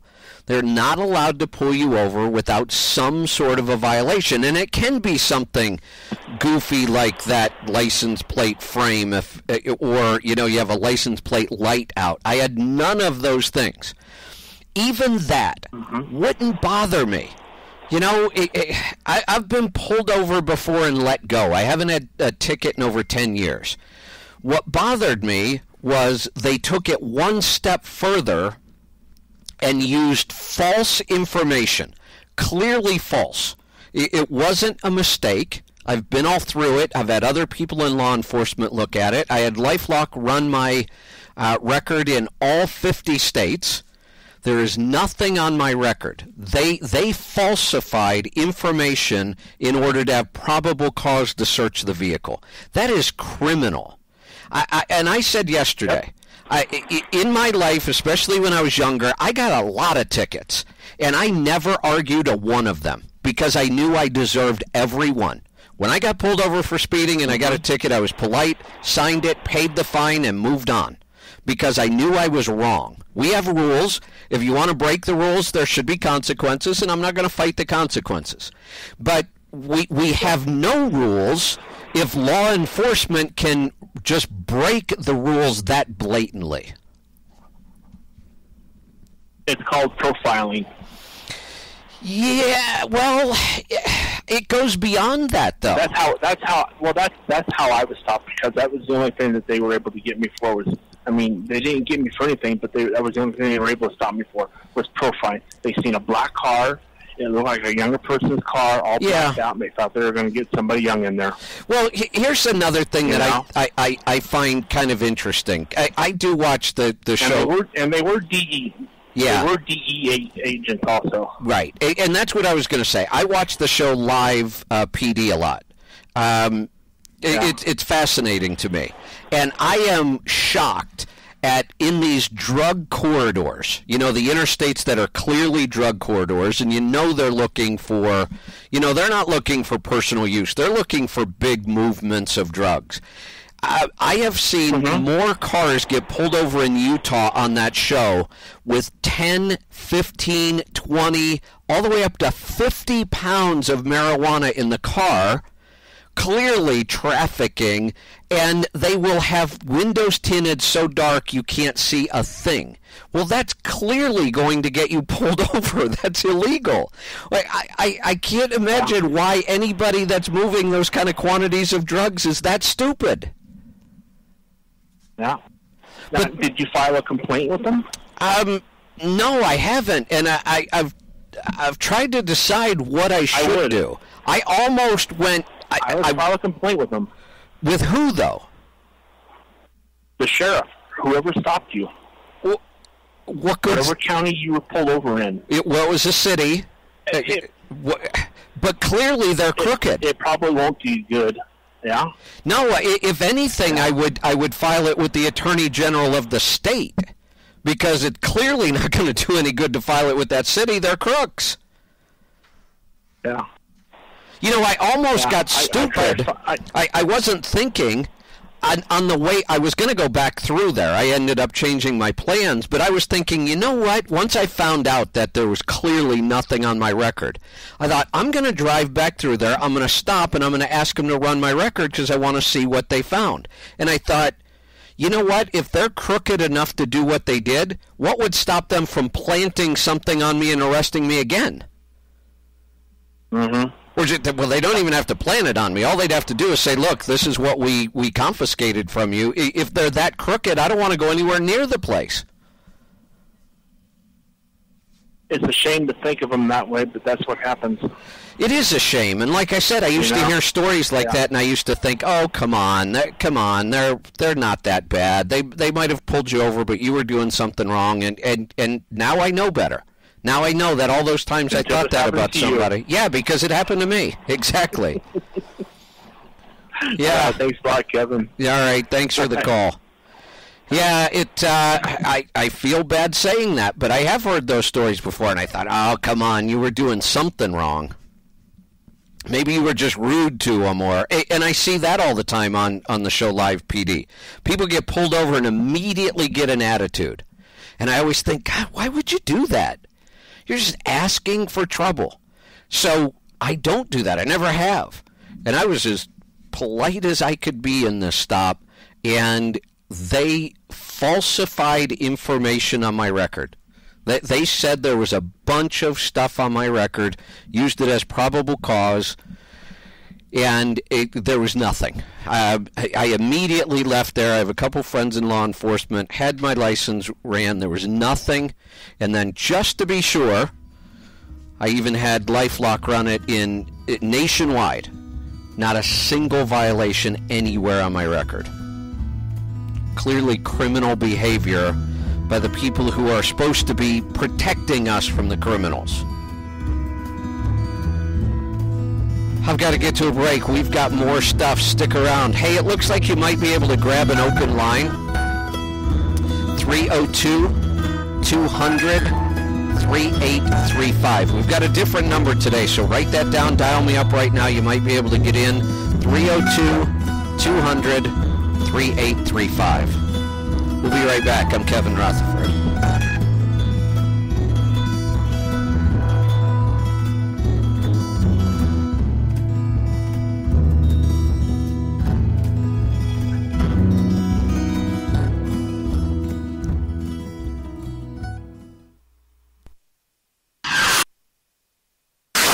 Did you know that 35% of fuel economy can be attributed to your driving habits? Use the ScanGauge KR to maximize your driving efficiency. The ScanGauge KR has built-in and programmable digital gauges that allow you to read instant fuel mileage, average fuel economy, and dozens more gauges as you drive. Get to know your truck and learn how you can improve your fuel costs and keep your money in your pocket where it belongs. Drive smarter and master the journey. Get yours today at letstruck.com or call our TribeCare team at 855-800-FUEL. That's 855-800-3835. Hey, have you heard? We have an app that makes listening to our shows easier than ever. It's free, and it's drop-dead simple. It does one thing, and it does it really well. You download the app. Did I mention it's free? Then open it and listen to our shows. The Power Hour, Questions from the Road, Destination Health. You can even listen to Kevin and best-selling author Larry Wingett talk about anything and everything. You can listen live, you can listen while we record, or you can listen anytime you want. Never miss a show again. Your shows will be waiting for you when you're ready. No signing in, subscribing, or hassles. Just open the app and listen. To find the app, just do a Google search for AudioRoad app. That's one word, AUDIOROAD app. The top two links will be Android and Apple. Just download yours and get started. It couldn't be easier. And remember, it's free. Just one more way we help you master the journey. Hey, AudioRoad listener, what is your profit per mile? How about your cost per mile, or even your bottom line? Stop driving blind and know your numbers. Profit Gauges is absolutely simple bookkeeping specifically for owner-operators. Have instant access to business and tax reports that will help you increase your profits and keep your money in your pocket where it belongs. Sign up for Profit Gauges today and take advantage of our 30-day free trial. Know your numbers and master the journey. Visit our website at letstruck.com or call our TribeCare team at 855-800-FUEL. That's 855-800-3835. As a professional driver, there is no question that fuel is your highest cost. Fuel Gauges tracks each fuel up, provides your 30, 60, and 90-day miles per gallon average, also tracks maintenance and modifications. Best of all, it is completely free to use. There is no excuse not to use your miles per gallon and start improving your fuel economy. Download the Fuel Gauges app today and keep your money in your pocket where it belongs. Let Fuel Gauges help you master the journey. Visit our website at letstruck.com.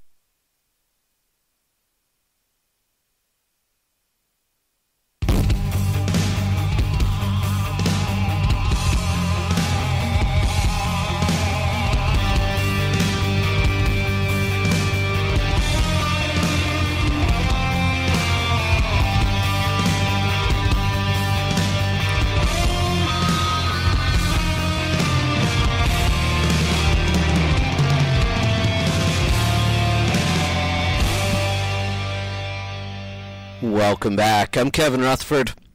The number to join us, it's a different number today, 302-200-3835. Still some time to get through. It's always a little easier as the show starts to wind down. Sometimes we get an open line. I'm going to go to Missouri this time. Lee, welcome to the program. Kevin, your coach said ka-ching. Yes, it certainly did. I got a question. It's kind of fortuitous that you had a profit gauge commercial while I was on hold. But I have a question on the profit gauge. I had to rent a truck while my truck was in the shop. How do you make the mileage work out for your statement, your profit loss statement? Say that again. I had to rent a truck while my truck was in the shop. Yeah. How do you figure the miles that I ran with the rental that it doesn't, that it all works out in the end when you're doing your statement? Wow, you know what? We've had profit gauges out for, 5 or 6 years now. Nobody has ever asked me that question, and I haven't thought about it before. But you're right, that's going to mess up the numbers. And I'm trying to think of an easy way to do that without constantly adjusting your odometer. We don't want to keep doing that for one... your numbers, we don't want to keep adjusting them for this one-time event. Right. How long did you rent it? Is there a way to do it at the end of the year? Twice, actually. Earlier in the year, and then December, I did the Race Across America in December with a special company truck. So yeah, I leased that truck for that time period. Huh. In fuel gauges, we built in a way to reset the odometer, but we never thought about that in profit gauges. I think you might have... You had to pick my last hour of my last weekend show to stump me, didn't you? Huh. Absolutely. I that's what you get for taking away my weekend treat. I am going to have to either think about that or ask Aaron what we could do to get that reset and get the numbers accurate, because I can't think of something right now. Okay, yeah, because I was figuring all my numbers are going to be off. It's going to show that I'm actually making more than I am, and the whole point is to know your numbers. Yeah, now, one of the things is it would only be off on this year's report, I think.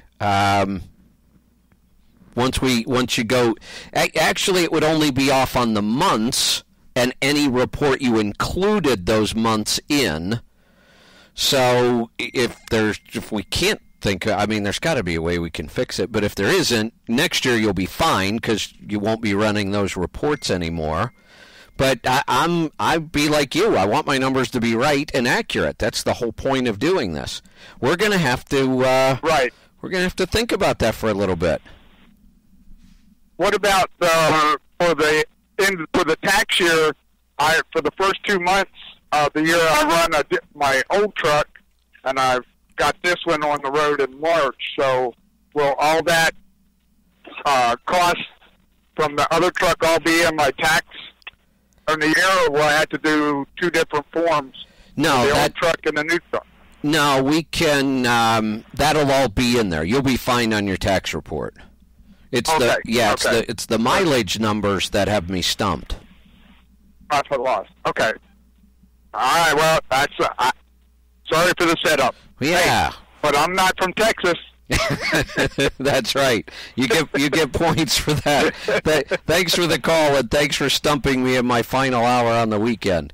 You're quite welcome. I will see you at the CMC. I'm glad we got it scheduled. Fantastic. Yeah, that's right. I'm excited about it as well, so we will see you then. I'm going to head off this time to South Dakota. Dane, welcome to the program. Ooh, try hitting that button again. Uh-oh. I might be doing something wrong in my new phone system here. There we go. There you are. Ah, Hi, Kevin. there we go. I need retrained. You got to figure it out. I know. Yeah. Lisa will have to crack the whip on you. That's right. What can I help you with today? If I got an old Crete Freightliner Century and didn't come with fairings on it, and for the past 4 or 5 years I've been trying to find fairings for it used. And the ones that I have been able to find are they're fair condition. I'd have to do some body work on them. Would it be worth it to buy new fairings and put on here? $5,000 for a complete set of fairings and bracket. You know, this is a topic I've looked at pretty extensively. When they first started putting, the tank and side fairings on tractors, a lot of fleets ordered them. It seemed to make total sense. It comes with the truck, but when you looked at the cost, the initial cost wasn't so bad on a new truck. What fleets found out after a couple years, though, especially fleets that hired a lot of student drivers, is drivers were tearing those things up, and they are not cheap to replace. And they only improve. Now, the testing on this goes back a little ways. I think, we've improved the design of these a lot. But some of the early skirts were only improving fuel economy by about 0.2. So you were saving, when fuel was at $4 a gallon, you were saving about $2,000 a year, which seems significant until you find out it's going to cost you $4,000 or $5,000 to replace these things. So if it happens more than every 3 or 4 years, you're actually losing money. And the fleet stopped speccing. So you actually saw a lot of fleets stop speccing these things. Now they're becoming kind of standard. You're not really paying extra to get them on a lot of trucks now. I don't think I would spend $5,000. Well, let me ask you this. Are there other fuel mileage modifications you could do to this truck? Still do. I think I can still have Pittsburgh Power do my turbo and ECM.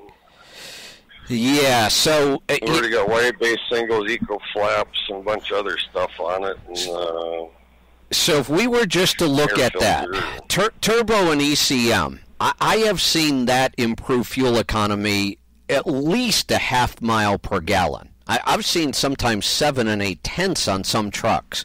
ECM tuning can be incredible. So let's just call it a half mile per gallon. The ECM tuning in the turbo is probably less than the fairings, and it's going to return double or more. So I would definitely do that first. $5,000 for fairings would be one of those things I would put way down the list.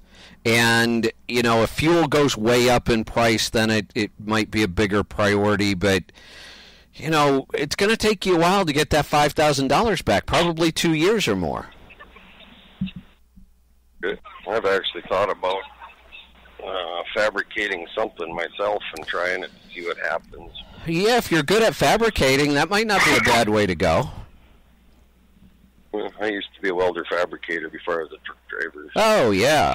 Yeah, so you might want to try that. I wouldn't spend $5,000 on a set of fairings right now.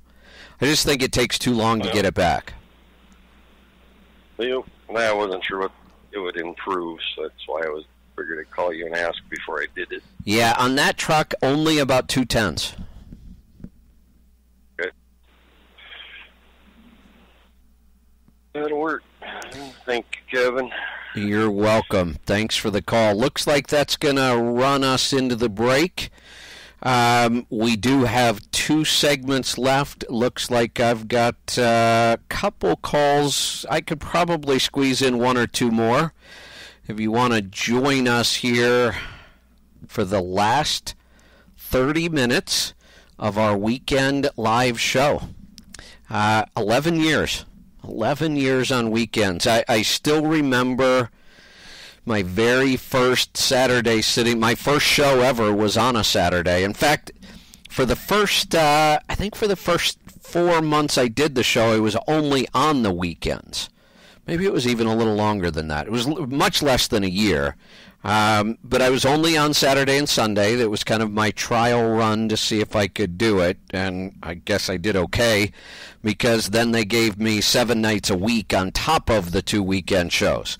I still remember sitting down on that first Saturday, really, really nervous, and something very interesting happened. The person who inspired me to do a talk show like this was Bruce Williams. I know some of you listened to him way back when. Bruce was on the air almost 30 years. And right before I went on the air, Bruce came on with a promo, and I thought it had to be a sign. I don't think I've heard him on Sirius or XM since that one time. I've got to get to a break. We do have 30 minutes of live weekend left. We'll be right back. I'm Kevin Rutherford.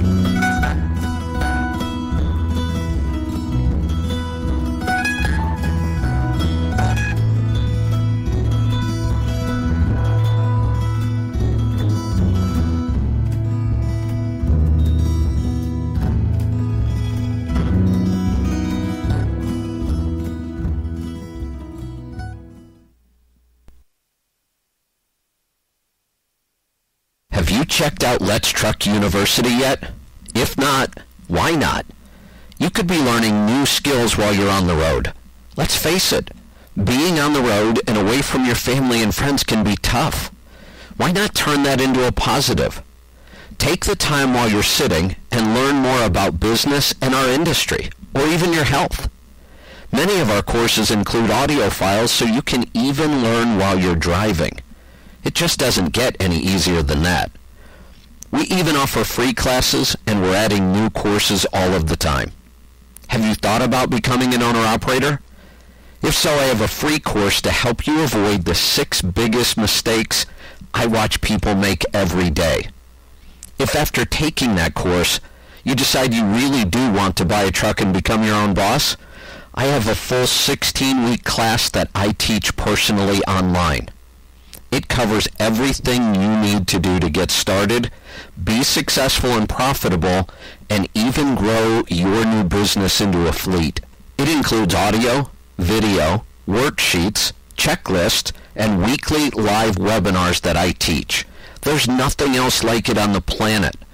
I've helped thousands of drivers become successful owner-operators and even carriers, and I can help you.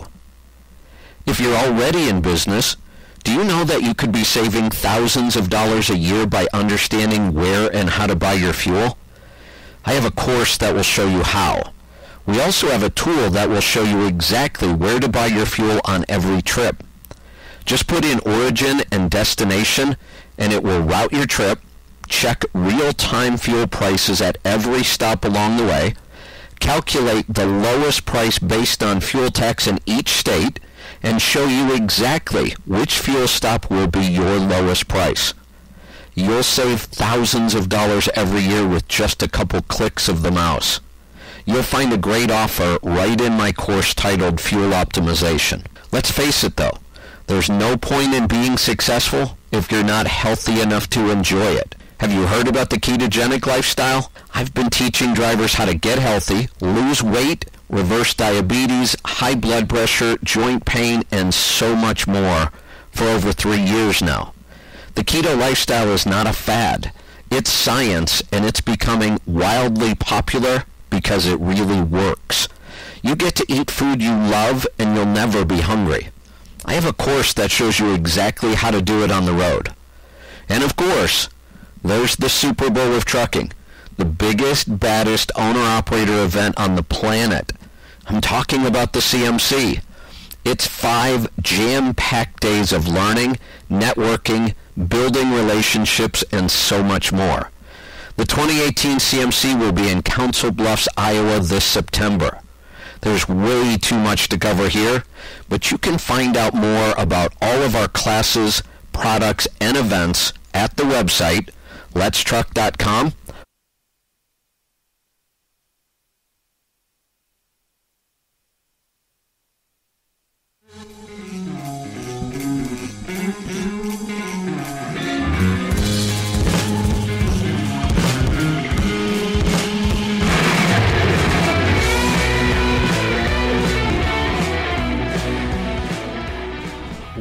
welcome back. I'm Kevin Rutherford. I'm going to get right back to the calls. We're going to get in as many as we can. Haha. Am I really going back to Childress, Texas? Greg, are you kidding me? Yeah, sorry about that, Kevin. I wanted to let you know that I think that guy took the day off today because I didn't see him down there. I'm nervous just talking to you. Well, I made it through there, so at least I can talk to you. Well, that's good. What can I help you with today? I got a question for you on truck taxes. I'm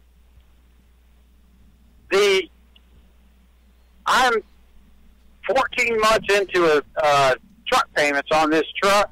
Now, when they changed the tax laws, I'm wondering, should my accountant take full depreciation for the whole whatever's left in it? Because I don't think he did last year. You can't. When he filed. You can't. No, you only have that option in the year you bought it. So when we buy a truck, that first tax return that we file, that's when we get to make all the decisions about depreciation. But once there are a couple exceptions to this, but you can switch from what's called 200 dB to straight line towards the end, but it still doesn't let you take it all. And it's too complicated to try to explain. For the most part, once we do that first tax return where we bought equipment, we make the decisions, and then that's it for the 3 years. Okay. What if I'm just thinking about trading my tractor in for a different unit? So I haven't talked about this. And this one hasn't been paid off yet. I haven't talked. Well, when something is paid off has nothing to do with taxes. That confuses a lot of people. True, right. Yeah, that confuses a lot of people. There is another tax law change in 2018 that I haven't even mentioned yet because it was, so complicated to try to get everybody to understand the big points, and I see this as a little point. But here's the thing. It's called a like-kind exchange. So when you trade something in, that's what a like-kind exchange means. You're trading something that's like the other thing that you're buying. What they did was you have to recapture depreciation when you sell something or trade it in. So if you took a whole bunch of let's say you depreciated a truck all the way to zero. That means you've taken a deduction for everything you paid for the vehicle. Well, if somebody buys it from you, well, you got to pay back the depreciation you took because you got money back. I mean, it makes sense. It freaks people out, but it makes total sense when you look at the math of it. But when you trade something in, there was a rule for like-kind exchanges. You didn't have to pay the tax on that money, but what you did have to do was deduct the amount of the trade-in from the new vehicle before you started depreciating it. Are you with me so far? Yeah, sort of, kind of. I know. It would take me an hour to walk through. That's right. Taxes make me crazy because there's just no easy. I'd like to take things that are really complicated and be able to explain them to people, and taxes frustrate me because I just can't. Well, without going into all the different scenarios on how that rule works, that rule went away. So now if you even if you trade a vehicle, you're actually going to owe tax on the recapture of depreciation, but we can always make up for it by taking more depreciation in that year off the vehicle we traded it in for. So even though the rule kind of went away, there's still a quick, easy fix and an easy way to get around it. Okay. So my tax accountant would probably know about all that then, right? If I turned around and sold this truck, or traded it in two or 3 months from now, and got a different unit, then he would be able to. I would like to say I would like to say yes, because this is not a truck specific rule. This rule applies to every single business that buys and sells and trades equipment, which is almost every business. So I would assume, I probably shouldn't assume, but I would think that every tax preparer knows how to handle trade-ins. Right. Okay. Yeah, as my operation changed a little bit, I'm about 4 months into my own authority, so I've got to readjust a little bit on what I need to do. I've got a tractor that can't get into Canada, and a lot of the work that we do goes into Canada, so I have to either do roll the axles forward to make it Canada legal, or just leave this truck alone and trade it in and get something that would be legal. Got it. Okay. Well, congratulations on getting your own authority. That's exciting. Yeah, well, yeah. Keep my head above water. I'll be in touch. Okay. We'll help you out. Thanks for all you do. You're welcome. Thanks for the call. Thanks for all you do. Let's go to California this time. JS, welcome to the program. Hey, Kevin. What's on your mind today? Yeah. Well, I had this little story that I was trying to get in on yesterday. My sister got T-boned by a cop in Childress, Texas. Is that right? I don't mean to laugh that she got into an accident. I'm just so shocked that Childress is not a big place. I'm surprised at how many people have stories about Childress. Yep. And the ironic thing is when the city had no insurance to cover it because apparently they're what do they call it? They're immune to, not immune. What's the word I'm looking exempt. For?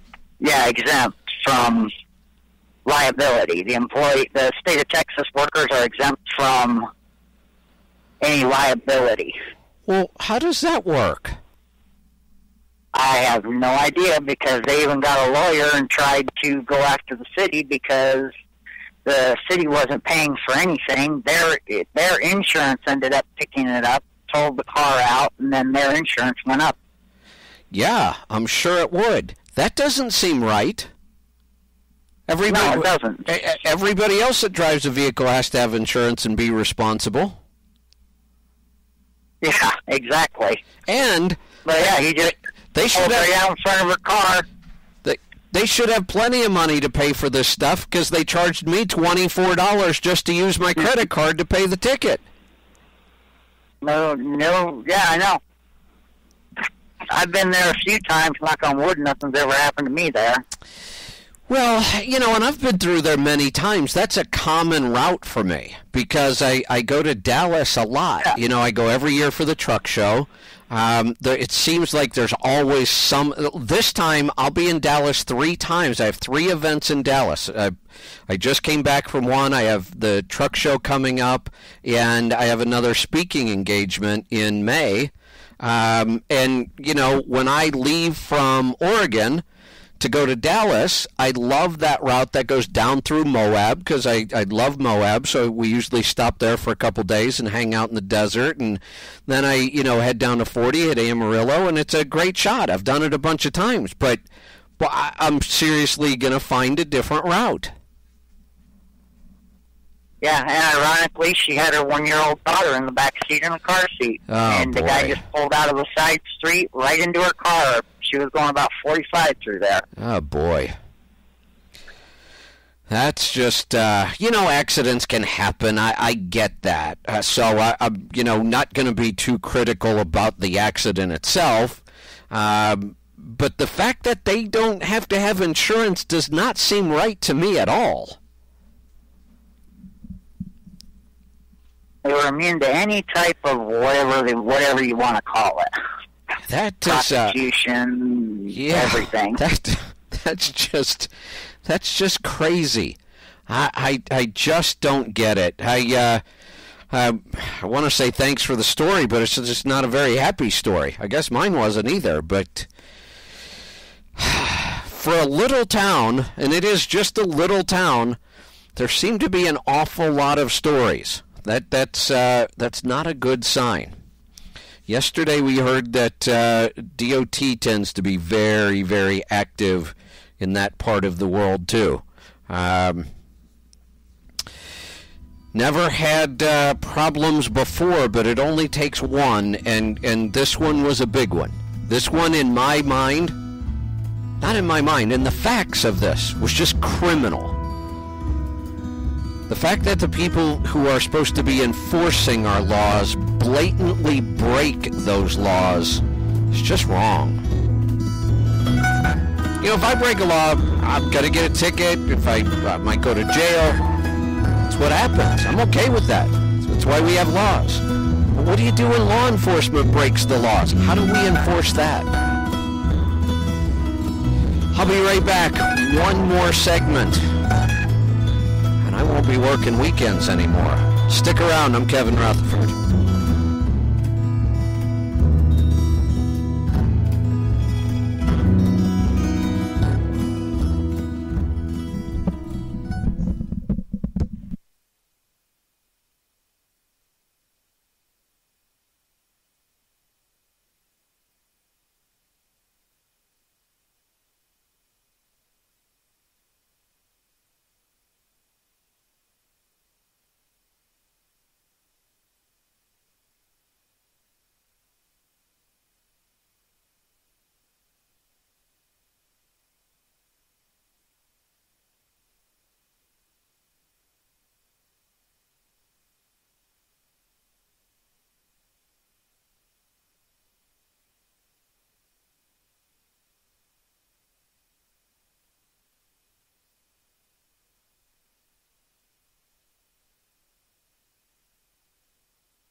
Did you know that 35% of fuel economy can be attributed to your driving habits? Use the ScanGauge KR to maximize your driving efficiency. The ScanGauge KR has built-in and programmable digital gauges that allow you to read instant fuel mileage, average fuel economy, and dozens more gauges as you drive.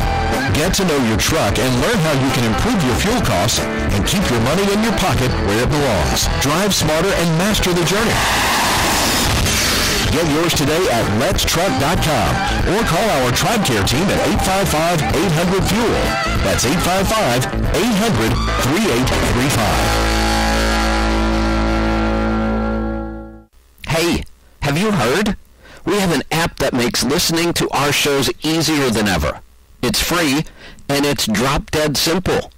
It does one thing, and it does it really well. You download the app. Did I mention it's free? Then open it and listen to our shows. The Power Hour, Questions from the Road, Destination Health. You can even listen to Kevin and best-selling author Larry Wingett talk about anything and everything.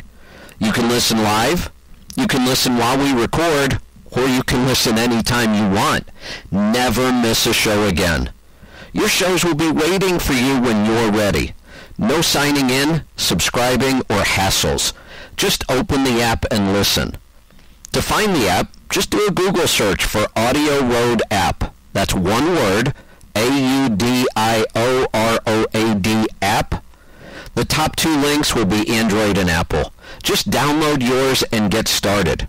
It couldn't be easier. And remember, it's free.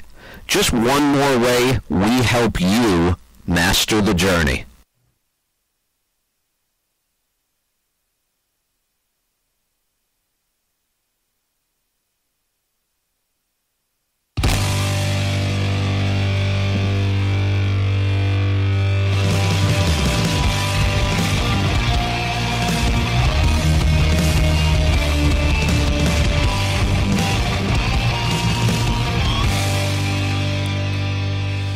Welcome back. I'm Kevin Rutherford. We are down to the final segment. So, had I not been fighting with crooked law enforcement agencies and technology that was failing me all week, and I wouldn't have been wrapped up in audio cords trying to make everything work. I might have planned something a little more monumental for the final hour, but I didn't. So we'll do what we always do. We'll answer your questions.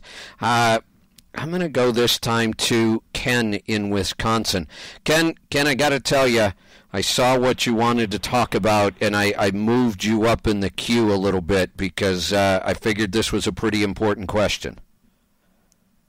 I appreciate that. Thank you, Kevin. I have an 09 Western Star with a Detroit in it, but I'm looking at a Volvo with a D16 motor. What can you tell me about that motor? That's why I moved you up when I saw that. In the last 11 years that I've been on the air, I have probably made this statement maybe 35 or 40 times in all those shows. I have said, and I will still say it, that in my experience has been the worst diesel engine ever produced. D16? Yes. The Volvo? Yep. Okay. Never seen a good one. They are horrible for fuel economy. For a 16-liter engine, they don't pull all that well, and they're hard to get parts for. Nobody really knows how to work on them. There aren't that many of them around. I would avoid that thing like the plague. Okay. All right. That's my question. There you go. That was an easy one, and that's an important one. You know, if you buy the wrong tire, that'll cost you a little bit of money. You buy the wrong engine, that's a problem. Let's go to, speaking of tires, Pennsylvania. Matt, welcome to the program. Hey, Kevin. How are you today? Good. What can I help you with? Oh. Well, I got a question for you about tires. The Michelin rolling resistance calculator has both the steer tire, and I think it was the Z model it is now. It used to be the XZA3, and it's the all-position tire as well. Was the same rolling resistance as the XDA drive tire. And I've got a little bit of life on my drive tires, and I've got a shop, so I'm thinking I'm going to save these for winter time because I live in Colorado. I need a heavy log tire during the winter, but go ahead and buy some steer tires and some cheap wheels and then just rotate them out during the seasons.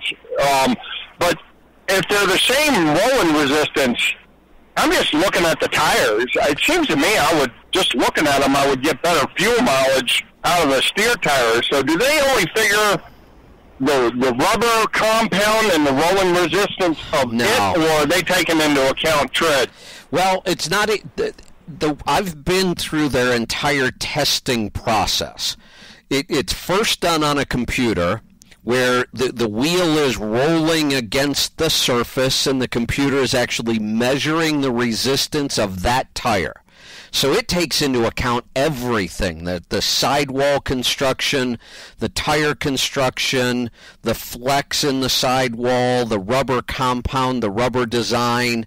It's a real number, measured, like I said, by resistance on a computer. Then they have a test track, and I've been out on that test track, and they actually do what are called roll-down testing.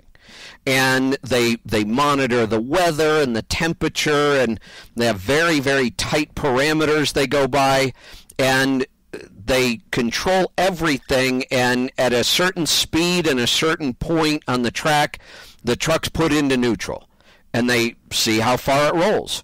And they have calculations, so they verify that the computer was accurate. This is a really, really in-depth process that they do.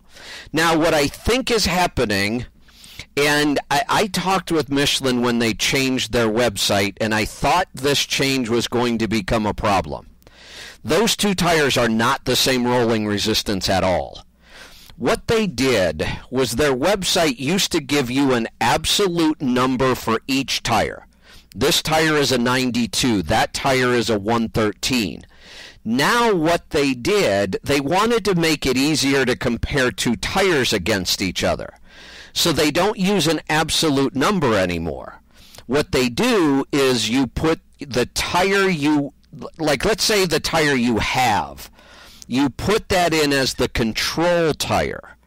Then when you choose the next tire in the next line, it's comparing it only to that tire you put in. So those two are nowhere near the same. Okay.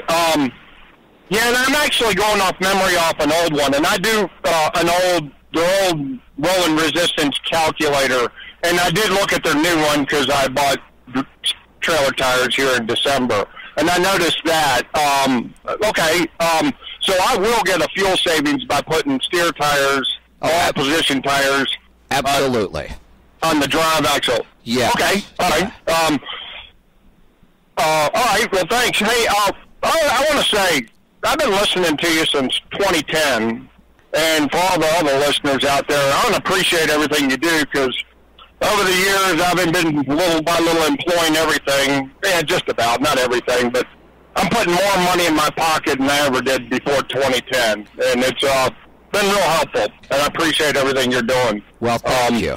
And one last thing, the guy who called about the tank fairings, yeah, I don't know what kind of truck he had, and I don't know if he had them on or not, but I've got an old Schaefer truck, and they had the tanks that didn't have, I got one that didn't have fairings on them, they had the old steps on them, but I just got them from a junkyard. I mean, I went to a junkyard, I took them off, they were $300, including the tank straps. You know, it took me 3 or 4 hours to take them off, and a little bit longer to put them on because I had to do some repairs on the tanks and change the straps out.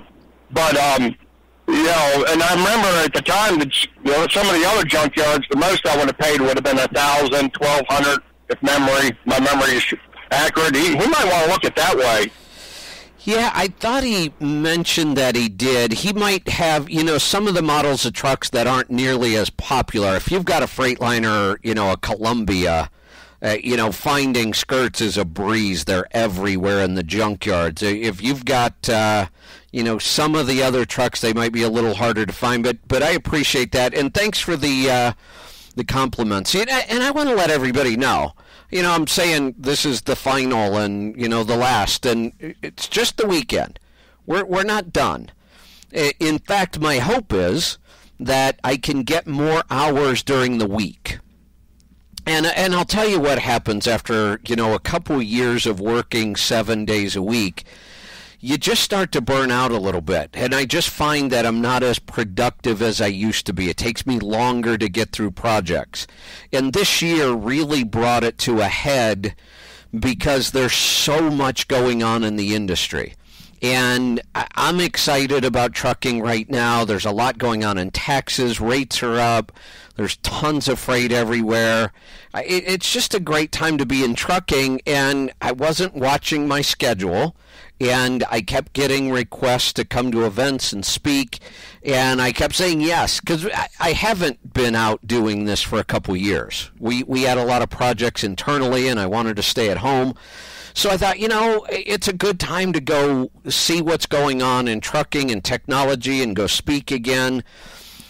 So before I knew it, my calendar was full, and I'm on the road, and it looks like I'm going to be on the road for a couple more months, which, you know, back to my roots, and it's exactly what you guys are doing. But I need a little bit of a break. I need some weekends off. I need some downtime, and that way I can get right back to it. During the week, we can knock out some of these big projects. We've got a lot of exciting stuff going on at Let's Truck. We're growing, but it also means as we grow that I have to spend more time running the company. I have to spend more time acting like a CEO. I don't get to just work on all the fun stuff and the fun projects. I still have to do that, and I want to do that, but it's getting harder as we grow and there's more things to manage and, you know, more employees, more projects, more customers. So I'm sad and excited all at the same time. I'm sad I can't imagine what it's going to be like having Saturday and Sunday off. It's been 11 years. But I am excited, and I'm hoping that I can negotiate something with Sirius and get more hours during the week. like I said, I told them I would be open to talking about 3 hours a day, 5 days a week. I have an hour. They are looking at possibly trying to find either 2 or 3 more. So we will see. My contract's up in May. They've said they will see what they can do to come up with some more time for me before then. But it's not easy moving shows around and schedules. So remember, tomorrow night, midnight Eastern time, I will be live. So I have to wait till next weekend before I actually get a break. Now I have to work, well, it'll be 11 o'clock for me. I'm in Central Time right now. So thanks, everybody. It's been a great 11 years on the weekend, but I'm ready to take some weekends off. We'll see you during the week. Be safe, be profitable, be fit and healthy, always through the hard work. Master the journey. I'm Kevin Rutherford.